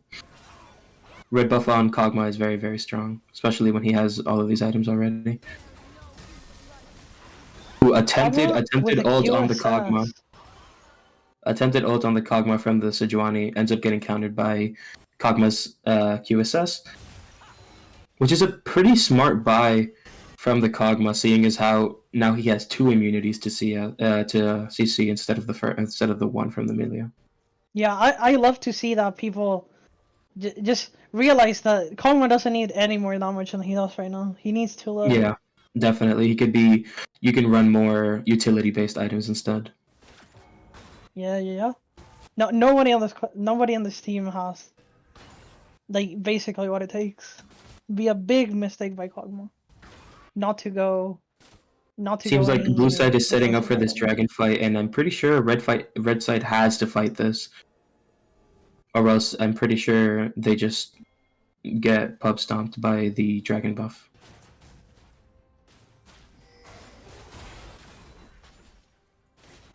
Blue side setting up good vision. Yeah, blue team systematically taking everything off of the map, not giving any space to red team. They go slowly into the jungle, take everything, push the waves. Everything's been taken care of, all the vision. I do like to see this counterplay from red side, going to the Baron pit instead of fighting a dragon. That is a very good adaptation. But we do see blue side also rotating up for the dragon fight, which could end up badly for the red side. They're taking it so slowly, they don't have the damage. They're getting collapsed on. Yeah, they don't have enough damage, they take it too slowly. Sejuani is spent. Kog'Maw got taken, but ends up killing the Mordekaiser in his realm. And the rest of the team wipes here. And that should be the end of the game. Oh, yep, they go for the end right here. That evens the score out 1-1. A very good adaptation by Team Blue. Yeah, we love to see these picks. Love to see the Milio Kog'Maw bot lane. Definitely very strong picks here. We need to see how red side adapts to it. Yeah, I feel like a lot of their strategy was hinging on the CC from the from the Malzahar ulti and the CC from the Sejuani ulti. Everything Yeah, definitely. everything just got countered by Emilio. Very, very good pick. Very decisive. Very good adaptation. So we love to see that. Now we just need to see Red Side have the same adaptation into the Kog'Maw. If we even see the Kog'Maw again, it could very well just not be picked again, or it could be banned. We don't even know. I don't see a space for a Kog'Maw one. I don't see a space for a Kog'Maw one. Unless they swap up the strategy, I don't actually think they have the space for it. Because the Sylas one is also really important because of such big ultimates like the Nautilus ultimate, the Sejuani ulti. And he would just like have a perma winning 1v1 versus the Malzahar. It's very, very important to have that bond. Also, if they leave the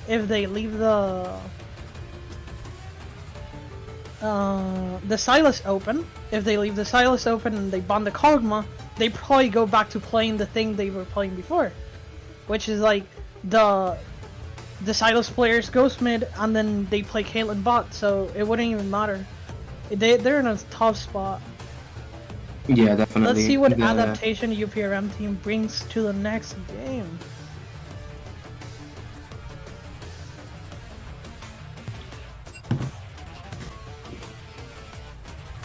Kog'Maw with 36,000 damage that game. Absolutely monster performance.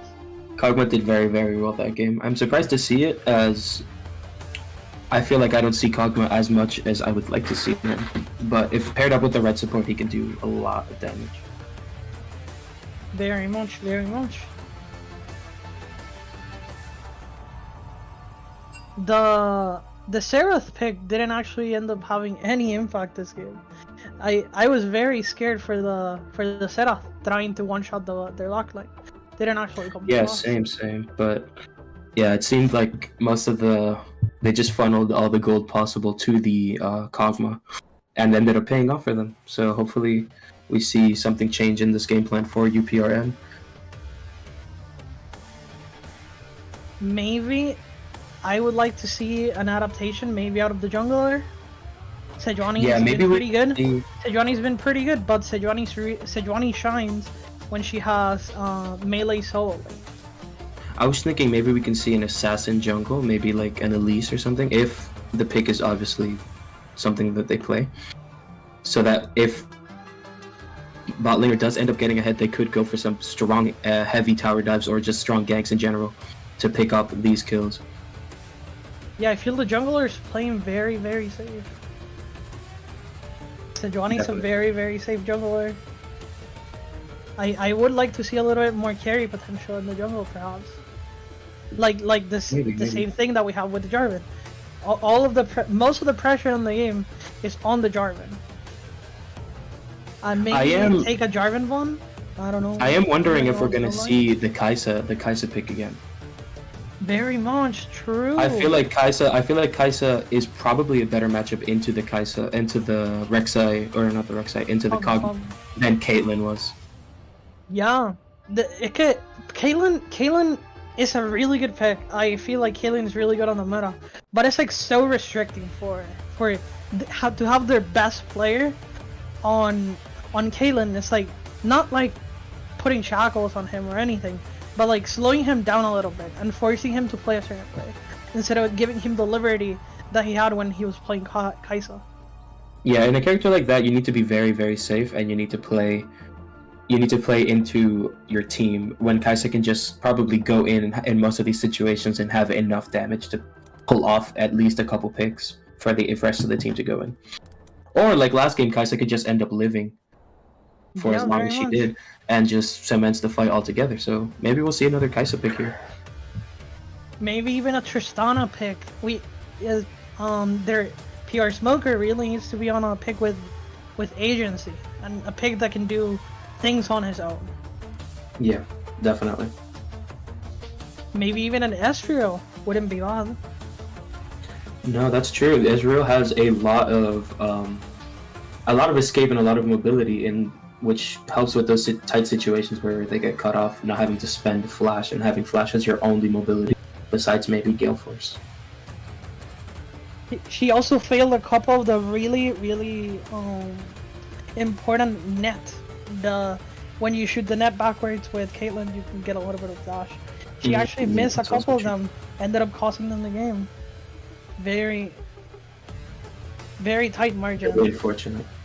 Yeah, very unfortunate. But I feel like with a couple changes to the gameplay and maybe a couple of changes to the characters they pick, could definitely change the entire course of the fight. As we saw with this game, blue side definitely having probably one of the best changes that they could have done.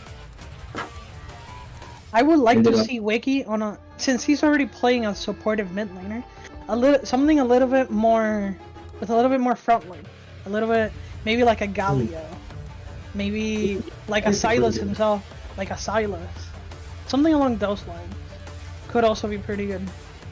Yeah, we have to see what gets banned first.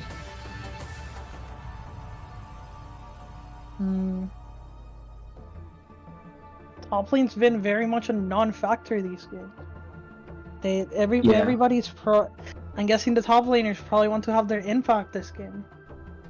Well, I wouldn't say it has been a non-factor. The first game there was a lot of valuable TPs from both of them. Yeah, the second game was definitely more passive than the first one. Malphite. I feel like the Malphite pick was very, very smart. It just allowed a lot of not only damage but a lot of CC where maybe sometimes they just missed it or didn't have enough of it. And with the Malzahar ulti being as fast and being a knockup which can't be countered by the Quicksilvers and the Melios, we could definitely see that again here. Very much, very much. I really liked the Malphite pick on the first game. It was such a restricting pick for the enemy team. For example, a Malphite on the past game would have actually given them enough space to kill the Kog'Maw, like you just said. Yeah. That was a very good adaptation by Red Team, also to take it off with bombs. Although I do think it's smart. I think the Mordekaiser pick could have also worked if the Mordekaiser had gotten a little stronger than he ended up getting. Yeah, the Mordekaiser was missing in most of the key fights this game. Mordekaiser wasn't there for the Quadra kill, that's why he didn't get Penta kill. Mordekaiser wasn't there. Yeah, I don't know how much it would have changed or if it even would have gone worse, but I would have liked to see that. Yeah, very much, very much. I would like to see. I don't feel the Mordekaiser pick. I feel like maybe like a Scion, or something along the lines of maybe we can see some. Maybe we can see some heavy, maybe heavy side lane material with Fiora or maybe a Yorick pick. Emil, very strong also. Any of those picks could also be very strong in that case. Yeah, most of these games have gone down to team fighting. So maybe they want to split pushing hasn't have that much value maybe they want to push it back and stop having these heavy team fights where anything could go at any moment and just try and fight for lanes, which could be smart too. It depends on how they want to play it, honestly, and what characters they pick for the synergy. Yeah, very much.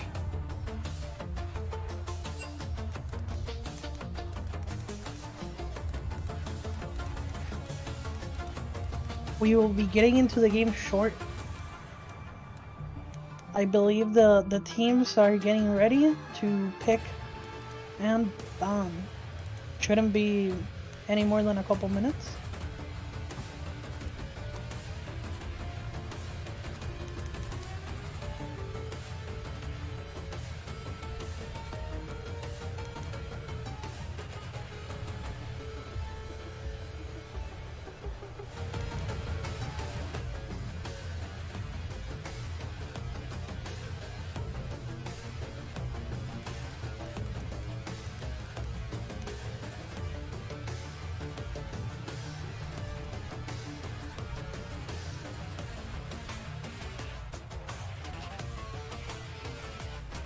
Si me puedes mutear un segundito.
Bueno, regresamos al game number 3, the final game of the series.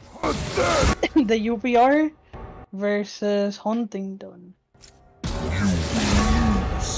We're seeing a lot of the average- same bands that we see. Yeah, the same bonds. Podemos ver los mensajes de Mulian. My patience.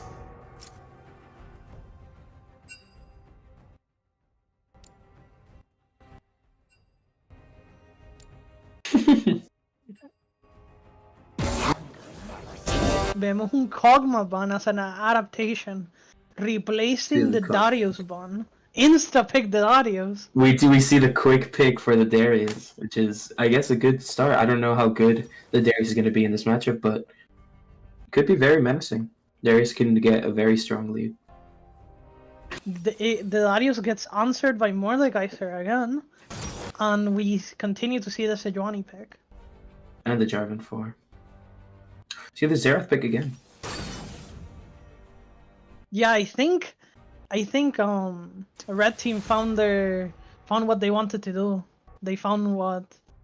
Yeah, They they found find their what they strategy. want I wonder what they're going to switch their AD carry for now that they don't have the Kog'Maw. Yeah, just Maybe they like go another- just like I told you at the end of the game. PR Smoker needs to be on a playmaker. Ezreal's perfect.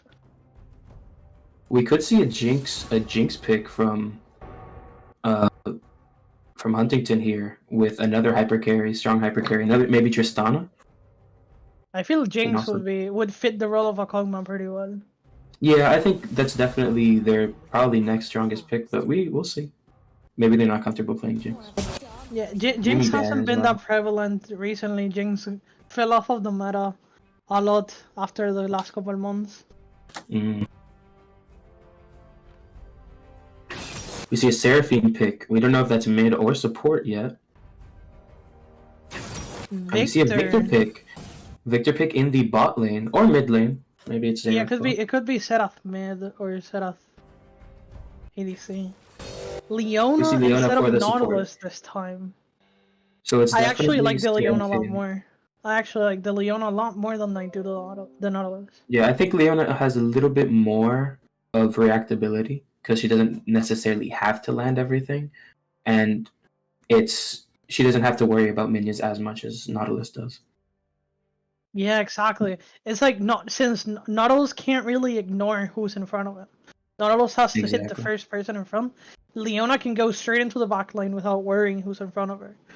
Definitely, Allowing which is- like giving space with the Seraphine for like the Ezreal to carry. Yeah, Seraphine is also very scary. A good ult by the Seraphine can just win an entire team fight altogether.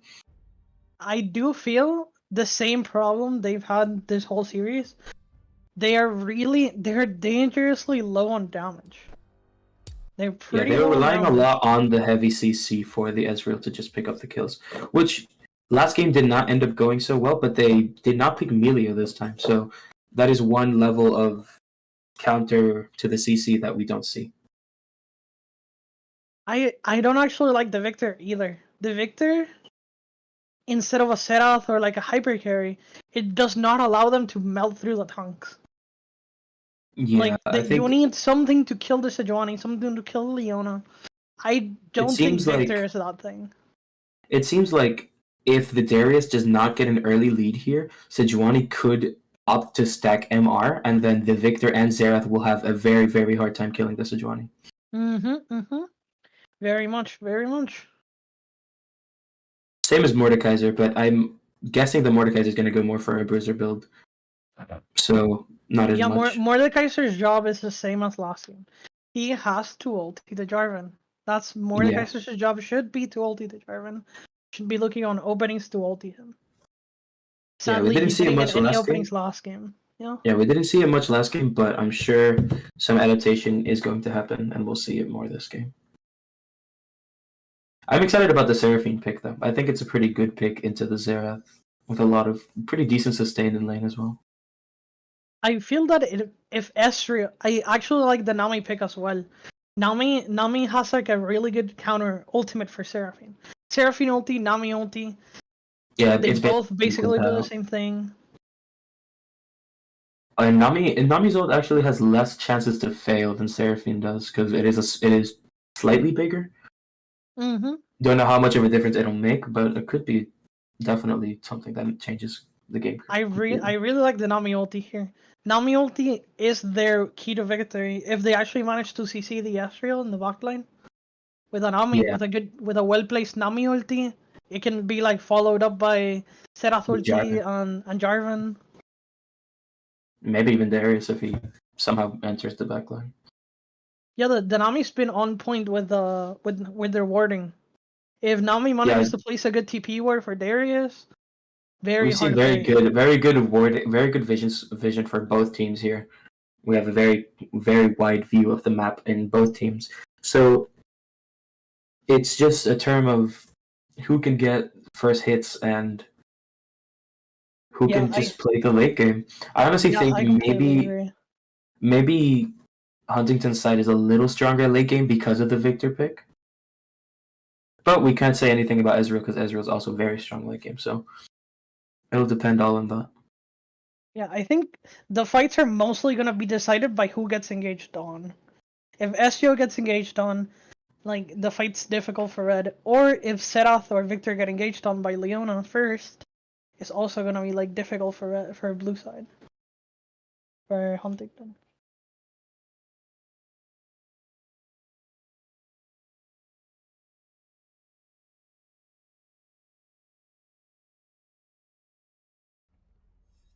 Wait, it's Wiki on the Ezreal? It's an Ezreal mid! Oh, I see. So Wait, it is that's a Seraphine bot crazy. lane. So it is a Seraphine double AP bot bot. from both teams. Yeah, I do probably like I the pick. Yeah, the pick was definitely originally for Smoker, but then he saw the Victor and decided that it would be better to go against it. Ooh, it seems like blue side is going in for an invade here on the Sejuani. But they Sejuani got spotted. luckily They got avoids spotted. it. Yeah, they got spotted, so they're all gonna back up now. That could have been very for red side.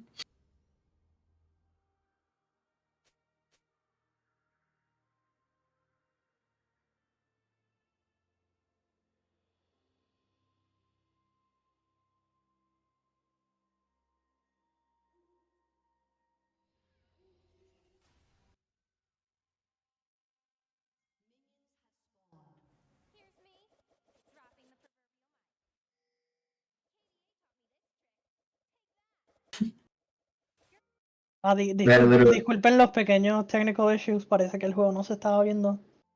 No sucedió nada mientras no se perdieron nada, queridos espectadores. Muriel dice que no fue culpa de él. no fue culpa de nuestro cameraman.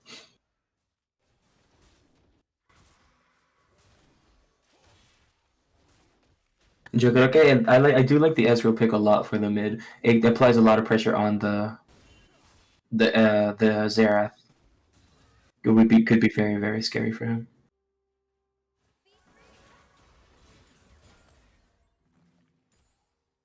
Very standard early game. Both junglers starting on their respective bot sides. Yeah, Again, Sejuani will always have a little bit of a lead in the jungle clear because she is starting blue. So she doesn't have to travel as long as Jarvan does for the Krugs. Again, I feel like Jarvan should be starting on Sejuani's red side. Sejuani has not like Jarvan. Jarvan has all the time in the world to do that. Jarvan should be getting some vision and actually starting Sejuani's top side every game. He As you're does receiving a not lot of find the damage. adaptation.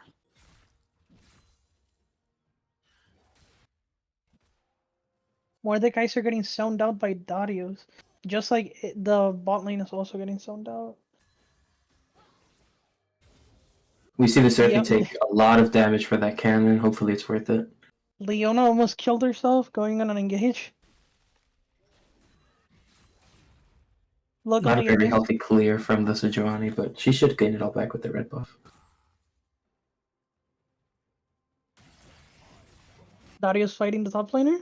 Very good trade. We see a little bit of a trade. We see a little bit of a trade in the top side. Darius probably knows that he can't go in for any strong fights. Ooh, we see an engage in the bot lane. I think Nami has to flash out. Seraphine is safe. Seraphine's put in a rough spot, but manages to escape right before anything happens. Sejuani closing in for the gank mid. Do we see it go off? She misses the second hit of her W, but Ezreal doesn't pick up some damage, which is pretty good for him to even out the HP in the mid lane. Ooh, good job. Leona engages. But PR, no mana, no cooldown. God. Yeah, we're gonna have to see a back from Seraphine soon, unless she has biscuits on her.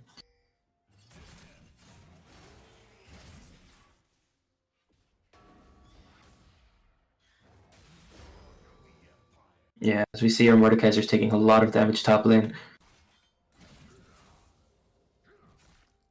Yeah, Darius would be winning a little bit more, but he took a random turret shot there. Pretty Yeah, he took a beneficial for the turret Mord.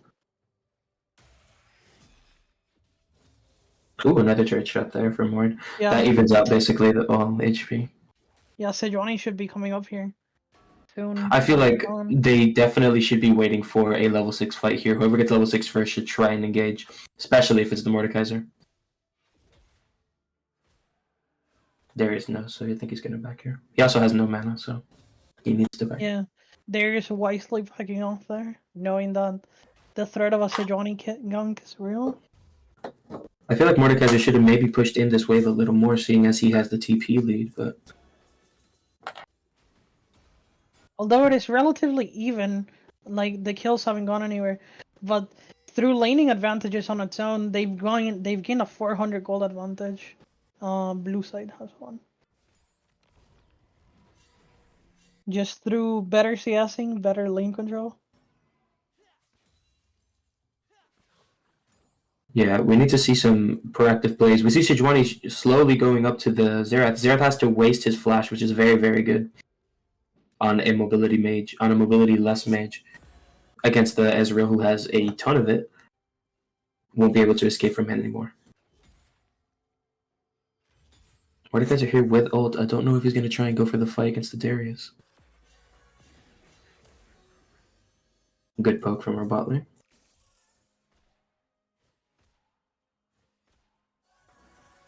Sejuani opts to take Dragon, and she is uncontested since Jarvan is topside. Jarvan might go for the gank on the Mordekaiser, though. This is a very tough gank. Ooh, very big pull for the Darius. Probably picks up the kill. Darius goes flash. I think he gets a kill. Definitely picks up the kill there. Dragon for a kill, but it is first blood, so I don't know which one's better. Dragon is probably a little better for late game, but right now, Mordekaiser definitely has to be scared top. Yeah, Mordekaiser dying right off of the TP is very bad for Mordekaiser. He had just used TP, now the Darius strong lead on him. Yeah, Darius could have actually saved her blade as well.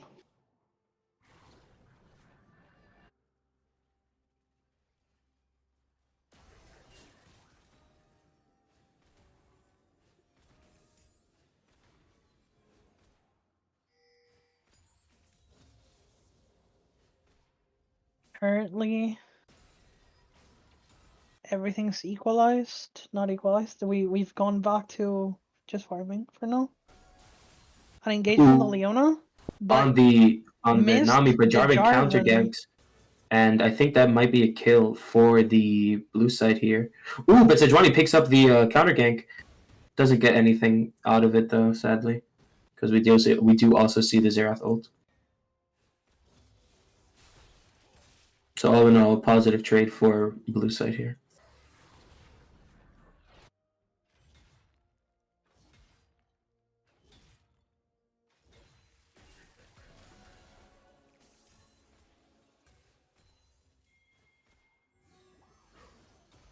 Seraphine's in a rough spot here.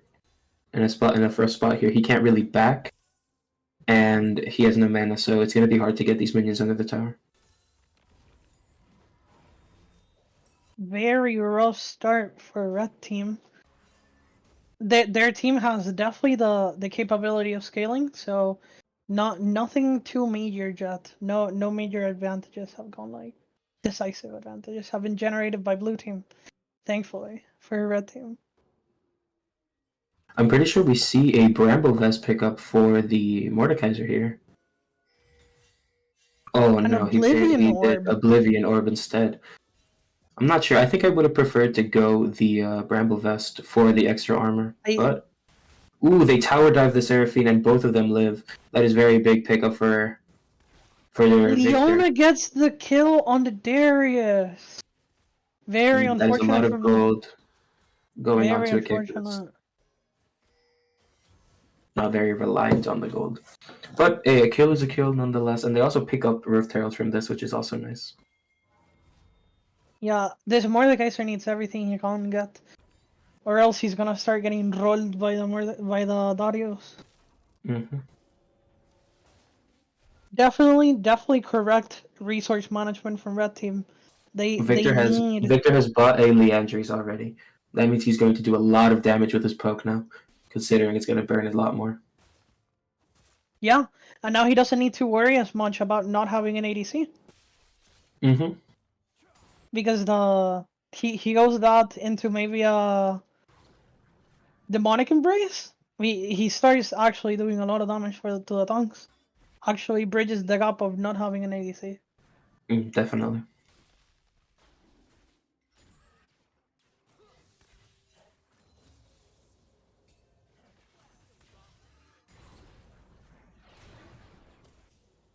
As we're getting poked out very heavily here.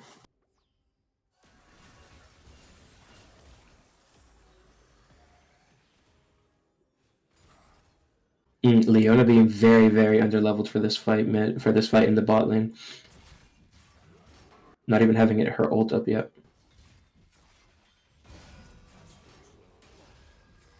Darius confident doing on the a fight. lot of damage.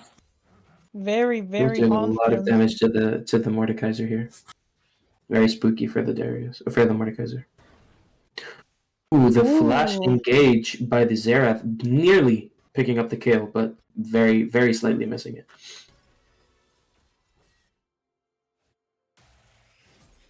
Yeah, if I were red team, not calculating the damage correctly.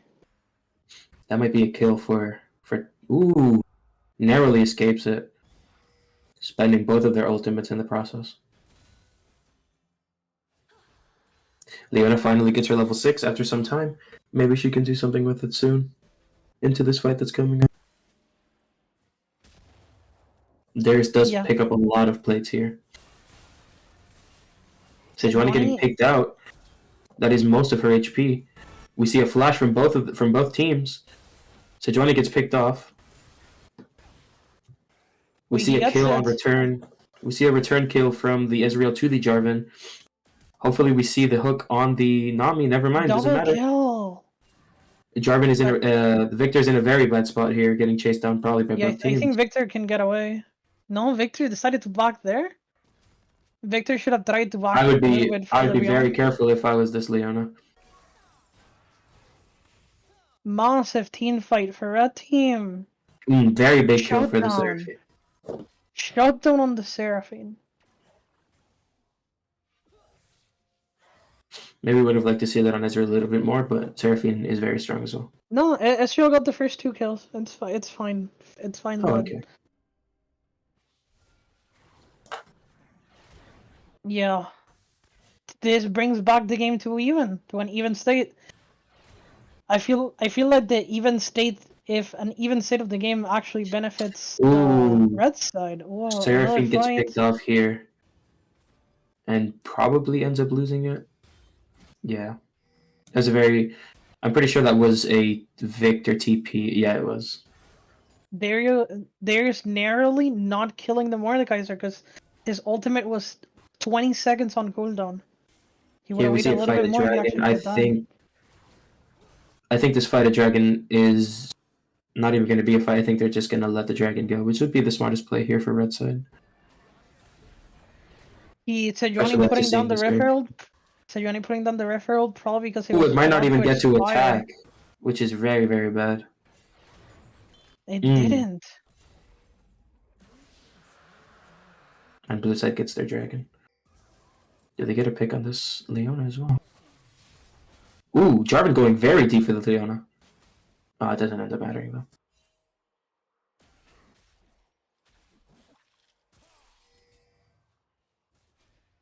Sweet Ezreal picking up the Trinity Force. Very strong item. Ooh, we see the ult by Ooh. Sejuani land on the Nami. That is a pick for the Sejuani. That's very big. Very nice pick by Sejuani there. With the help of Leona.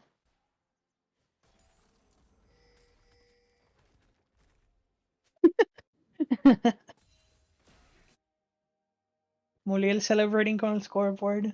Very much. Ooh, strong initiation from the Darius. I think that they need to help the top laner, or else he's just gonna continue getting just absolutely pushed back. The Jarvan and Victor end up getting the pick on the Leona, which is very good for them. Jarvan's been doing the same thing for the past 3 games. It's been working.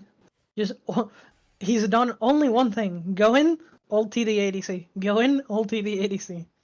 Nobody's been able to stop him. Very effective strategy against red team apparently. Definitely.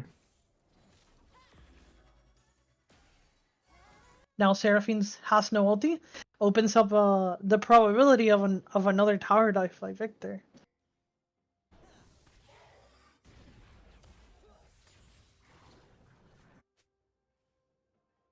We see the Darius waiting in the bush, hopefully trying to get a pick on the Mordekaiser.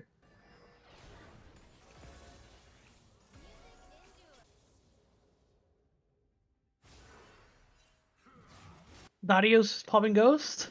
Mordekaiser missing the hook. Ooh, this could be a kill for the Darius here, no matter if he takes into the realm. Yep, that is a very big kill for him. Sejuani has to back off because of his passive. Picking up another kill there is huge. Blue side on a gold lead of 2,000 for this next dragon fight. Yeah, I completely agree with what you said earlier. I think Mordekaiser should have brought the Bramble Vest. Would be a lot less. Yeah, definitely. I think exactly. I think the Oblivion Orb is smart, but I feel like he needed more of a defensive path here. Yeah, Seeing as I feel like Mordekaiser going full tank right now is probably the right play. Yeah, because I don't think he's gonna have enough damage in the late game if the game continues like this. Darius already took his tower and everything. Victor with more aggressive trades, spending the ultimate just to poke her out. See blue side trying to take the Herald here. Doesn't seem like they're gonna get contested, so that is a Herald for them. They might use a top and try to push it in as much as possible. I think the next dragon fight is gonna be very, very pivotal for this game. It's when a lot of the Leona's trying to go in without an AD carry. Ooh, never mind the TP. He teleported. Very big for bot side for our red side here. Kill on Sejuani and they kill on Seraphine. Seraph's just out of range to kill the Leona there. That is. If Seraph actually got a little bit closer, he could have probably killed Leona as well. Doesn't end up falling. That is a very nice 2 kills on the red side. The game has evened out a little bit more. It's a 2k gold advantage instead of the 3k that it was before. But he's doing the thing. He did the thing.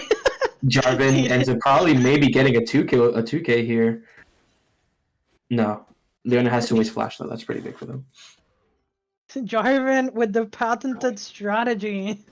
Yeah, they need to be a little more careful with the jungler and bot side, especially Jarvan leaves the Rift Herald, so bot side might get a lot of gold here.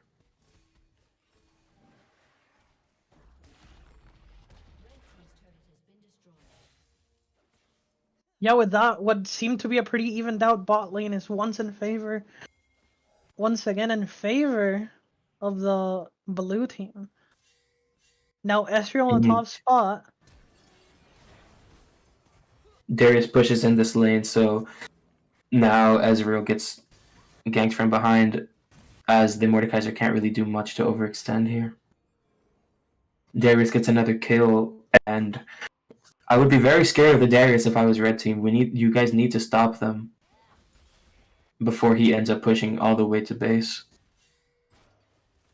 Yeah, I actually feel like at this point Darius is going a hull breaker. Wouldn't even be that bad. Darius No, would yeah, probably just punch a hole in your base. I could definitely see the Darius going Hullbreaker here, especially after the 2 dragon advantage. So he can just keep pushing, and then dragons open for any fight after that. Yeah, maybe swap around the team. Darius goes bot. Something Yeah, along those definitely. lines.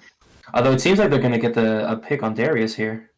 As It's long as very good Leona for this doesn't team. kill Ooh, it. a shutdown on the Mordekaiser is very nice here. Hopefully evens out Mordekaiser the game a still with little bit. no armor. Mordekaiser with no armor. Oh, the fight keeps going. Leona Ooh, gets Leona goes traded. in, but Leona Leona does lives? die. No! Oh, dies to the Xerath. To the Xerath ulti. Ooh, Jarvan uses his ult on the Sejuani. Probably picks up another kill here for the blue team. Very surprised he didn't ulti the Seraphine. Very surprised.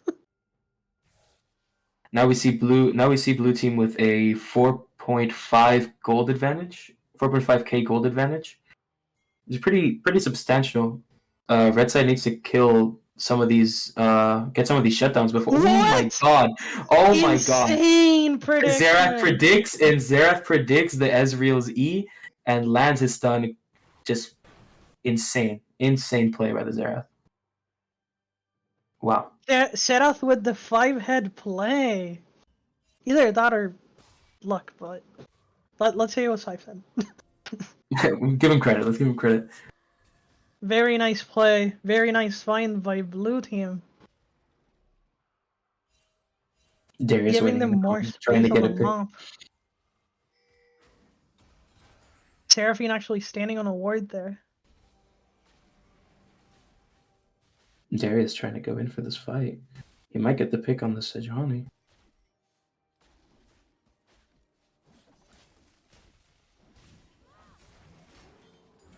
Ends up Sejuani ends up getting the red buff after all. Seraphine taking the red buff. As well. Seems like blue side wants to defend this tower as much as they can. As we see again, everyone's hovering around the Baron trying to protect it as much as possible. Very, very important objective there. If it's lost, it can sway the game completely. Very much. Holy. Yeah, that Victor is doing a lot of damage now that he's scaled up to the late game. Yeah, Leandri's into the I forgot the name of the item right now. Demonics. No, no, that item is called... I forgot as well. Shadow Flame. Into the Shadow Flame, yeah. Very just solidifying the magic pierce. Yeah, negating a lot of the Seraphine power as well. A lot of Seraphine's powers comes from shields. We see a and stuff like 1v1 that. here in the bot lane. The Ezreal barely doesn't pick up the kill. But with the Victor TP's bot, Ezreal narrowly dodging every ability. And no kill. And Xerath living at 1 HP. Very heartbreaking for the Sejuani. Very good ult by Sejuani though.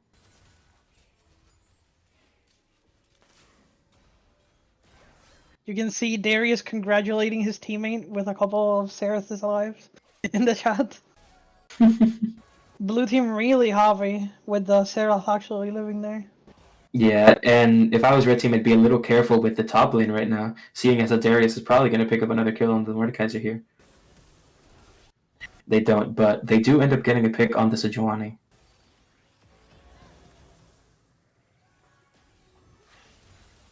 Yeah, I mean we're starting to see what the red team comp wanted to do.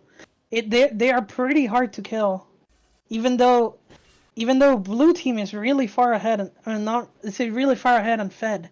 It's still really hard narrowly to kill. misses the ult. they still have leeway to go on the offensive and do damage, even though they're behind. That's the strength of this comp. That they're Yeah, I so don't hard to know. kill. I don't know why the Sejuani is the only one pushing mid. I feel like either the Seraphine or the Ezreal should be over there instead. A lot of this gold going to Sejuani is not that useful. I think they're going to set up for this dragon fight now. Can I see the items for a second? Yeah, Sejuani has a lot of her itemization towards Darius and Jarvan, getting destroyed by the Serath on the. And the Victor. Ezreal does manage to get his Manamune fully upgraded as well, which at this point of the game is pretty strong, although he's slightly away from the 3-item power spike. We see Darius Yes. going down to check Baron. Baron is basically gone by this point, though. Very good pickup by Nice. Red Team. Oh, nice flash Darius by Darius to flash. survive. Ooh, that is 3 ults on on Red Team Column, though. With It the also Seraphine, the gets Sejuani, and traded the- for Dragon. Yeah. This is Blue Team's second to last dragon before they get Soul. So honestly, pretty good for Red Team here to get Baron. Pretty smart from them to Yeah, not fight dragon. Blue Team got a good roll on their soul this game. The win soul for them is insane because Victor especially- gains so much movement speed. Jarvan Yeah, gets so much Victor. movement speed. Darius. And Darius. Very, very lucky. Yeah, they got a really good roll. They got really lucky, unlike last game, on their soul. I'd be very scared of the Victor top lane, yeah. Just doing an insane amount of damage to the Mordekaiser. Probably picking up the kill here. Yep. Wow. Now everyone has to double back here and for the Victor. Meeting these people Wait. The blue side. Ooh, huge on the Seraphine. Huge pick. Very big pick. 2 of the 5 Barons are now gone off of Red Team. Oh, Ooh, Darius gets a hook on the Ezreal, but Ezreal has so much escape, is able to get out of it before anything too.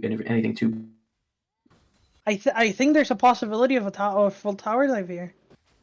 Red team should be definitely. careful.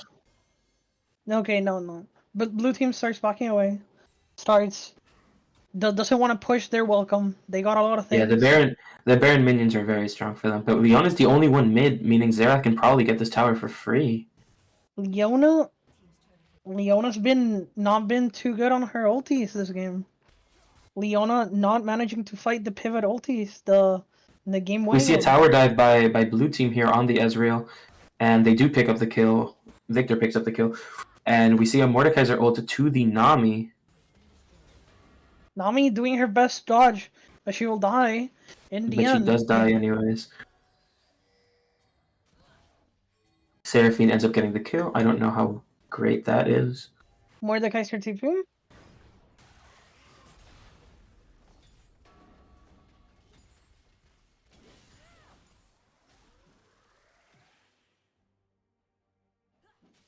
Victor bought Medjai's Soul Stealer. So that is a very risky buy because if he ends up dying in any of these fights, he could be set back a very big lead that he already had.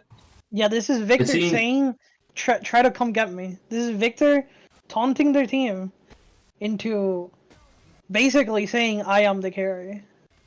Yeah. This is very, very confident from Victor.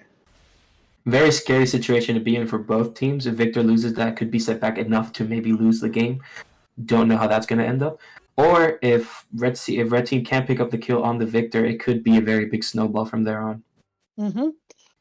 I feel that it's exactly as you're describing. But I think it has to come off of the Leona. It has to come off of the shoulders of the Leona. Leona Could be a big has pick to for be the one. Ezreal. Ezreal needs to run back here from the Victor. Can I see the items for a little bit? Yeah, Victor has no defensive items basically right now. Besides It's the beads, I don't really remember. yeah, the it's MR. a little bit of a more. Darius just one-shotting the Ezreal, casually leaves. We are seeing an 8,000 gold advantage from blue side here.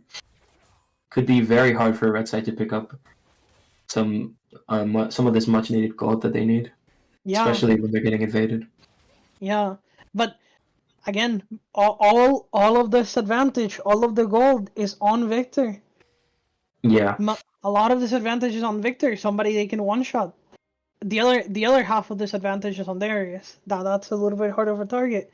But it's a start for Red Team. Red Team really has to start looking for ways to engage on the Victor. yeah. Has to Victor's playing commit. very, very aggressive here, Yeah, but they do not have Victor's enough. playing in their faces. They have to be decisive on whether or not they're gonna engage on the Victor. It has to be now. Has to be soon. They have to We need to like see an commit to a team insane play. Sejuani. We need to see an insane Sejuani ult here. Yeah, exactly. And they don't have a melee ulti to cleanse it this time. And Victor doesn't have Sonias or anything of the sort. So he's actually pretty vulnerable. Jarvan hovering around the Victor is a very smart play from them as well. Yeah, I think Mordekaiser's role has to be like either take the Jarvan away or take the Darius away. We I don't do think see taking the Darius Xerath. is good. We do see Xerath side laning here, so it is a 4v5 at Drake. Maybe we do see mid lane getting pushed up as well, though. Blue Darius team coming from just behind. randomly gives up mid turret. Crazy. Darius popping ghost, definitely gonna catch the Ezreal. Ezreal definitely gets picked off here. Right before the dragon fight. Actually, I think they just take dragon altogether. Big ult by the Seraphine and by the Sejuani. Dragon soul for blue team. I think Xerath gets away from this, actually. No, he doesn't. Nope. But Mordekaiser does get picked off as well. And right as the Baron spawns. This is very bad for Yeah, Red it team. is. It is a 4v5 for Baron, a 4v3 for Baron here. I'd be very scared if I was a red team here. Although they do it a little bit slowly. They don't have an ADC. And they do. Sejuani could maybe go in for the steal as well. Yeah, also Sejuani should be looking for a steal here.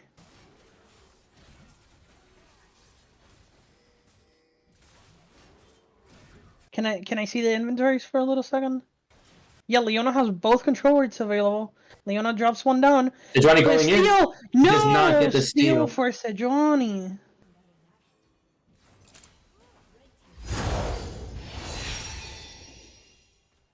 Victor probably picking up this kill on the Sejuani right before they just push for the late game end. Victor with a little bit of BM there, starting the recall before killing the Sergio. A little bit of salt on the wound from blue to red here. Jarvan going in for a very ambitious ult, but it does end up paying off. Damage. It does end up paying off for them. Leona gets picked off here. Darius has his ultimate and he has his passive procced right now, so anyone who gets hit is going to be fully stacked up. Ooh, getting the kill there, and Seraphine does not get picked off. In the end, what came back to bite them was their very big lack of damage. They don't have damage to kill the Jarvan that's not even building full tank. Mm-hmm. They don't have damage for the Victor. They don't have damage. Victor very needs to much. back up here. Too many, and he needs the mana. Yeah. We're seeing I think that's 11,000 gold advantage from blue side. To 12,000 actually. Yeah, red side's gonna need a miracle to come back in this game. But the game's not over until the Nexus explodes. That's super true.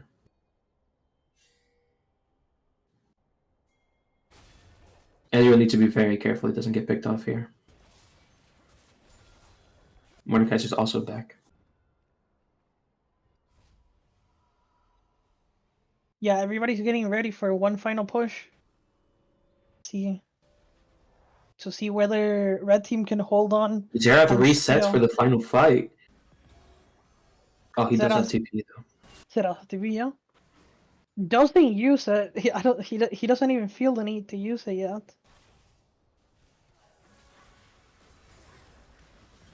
A lot of damage to that tower over there. Yeah, Victor probably at the 400, 500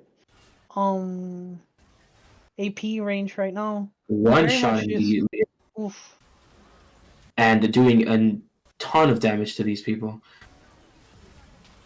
Picks up the kill on the Seraphine, goes for the kill on the Mordekaiser here in the realm. That does seem to be the end of the game. Ties to Fountain, and Victor will pick up these last kills to secure the blue side's wins. Victor basically solo carrying his team a second game in a row. Very, very, very good performance by the Victor here. That marks the end of the match of today. 2-1 victory for Huntingdon.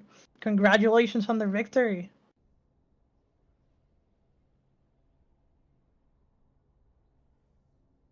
Yeah, all in all, they were pretty close games, decided partly by just a couple fights. Anything could have been different, just given the opportunity. A couple key picks over here, a couple key picks over there. Always comes down to like the details. Definitely. But I do really like the Victor pick there. I was very surprised to see it, but it ended up working amazingly for them. Yeah, probably very comfort pick Victor for the player for a bit of an issue. Yeah, maybe. We did see some domination completely with the character. Yeah, he seemed extremely confident in the pick, going in at every chance he got, basically taking tower dives. Playing very aggressive as well.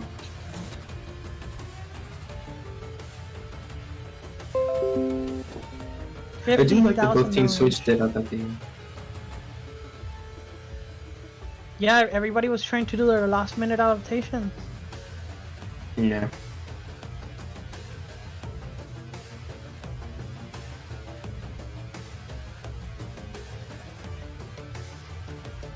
But to be honest, GG's to Huntingdon.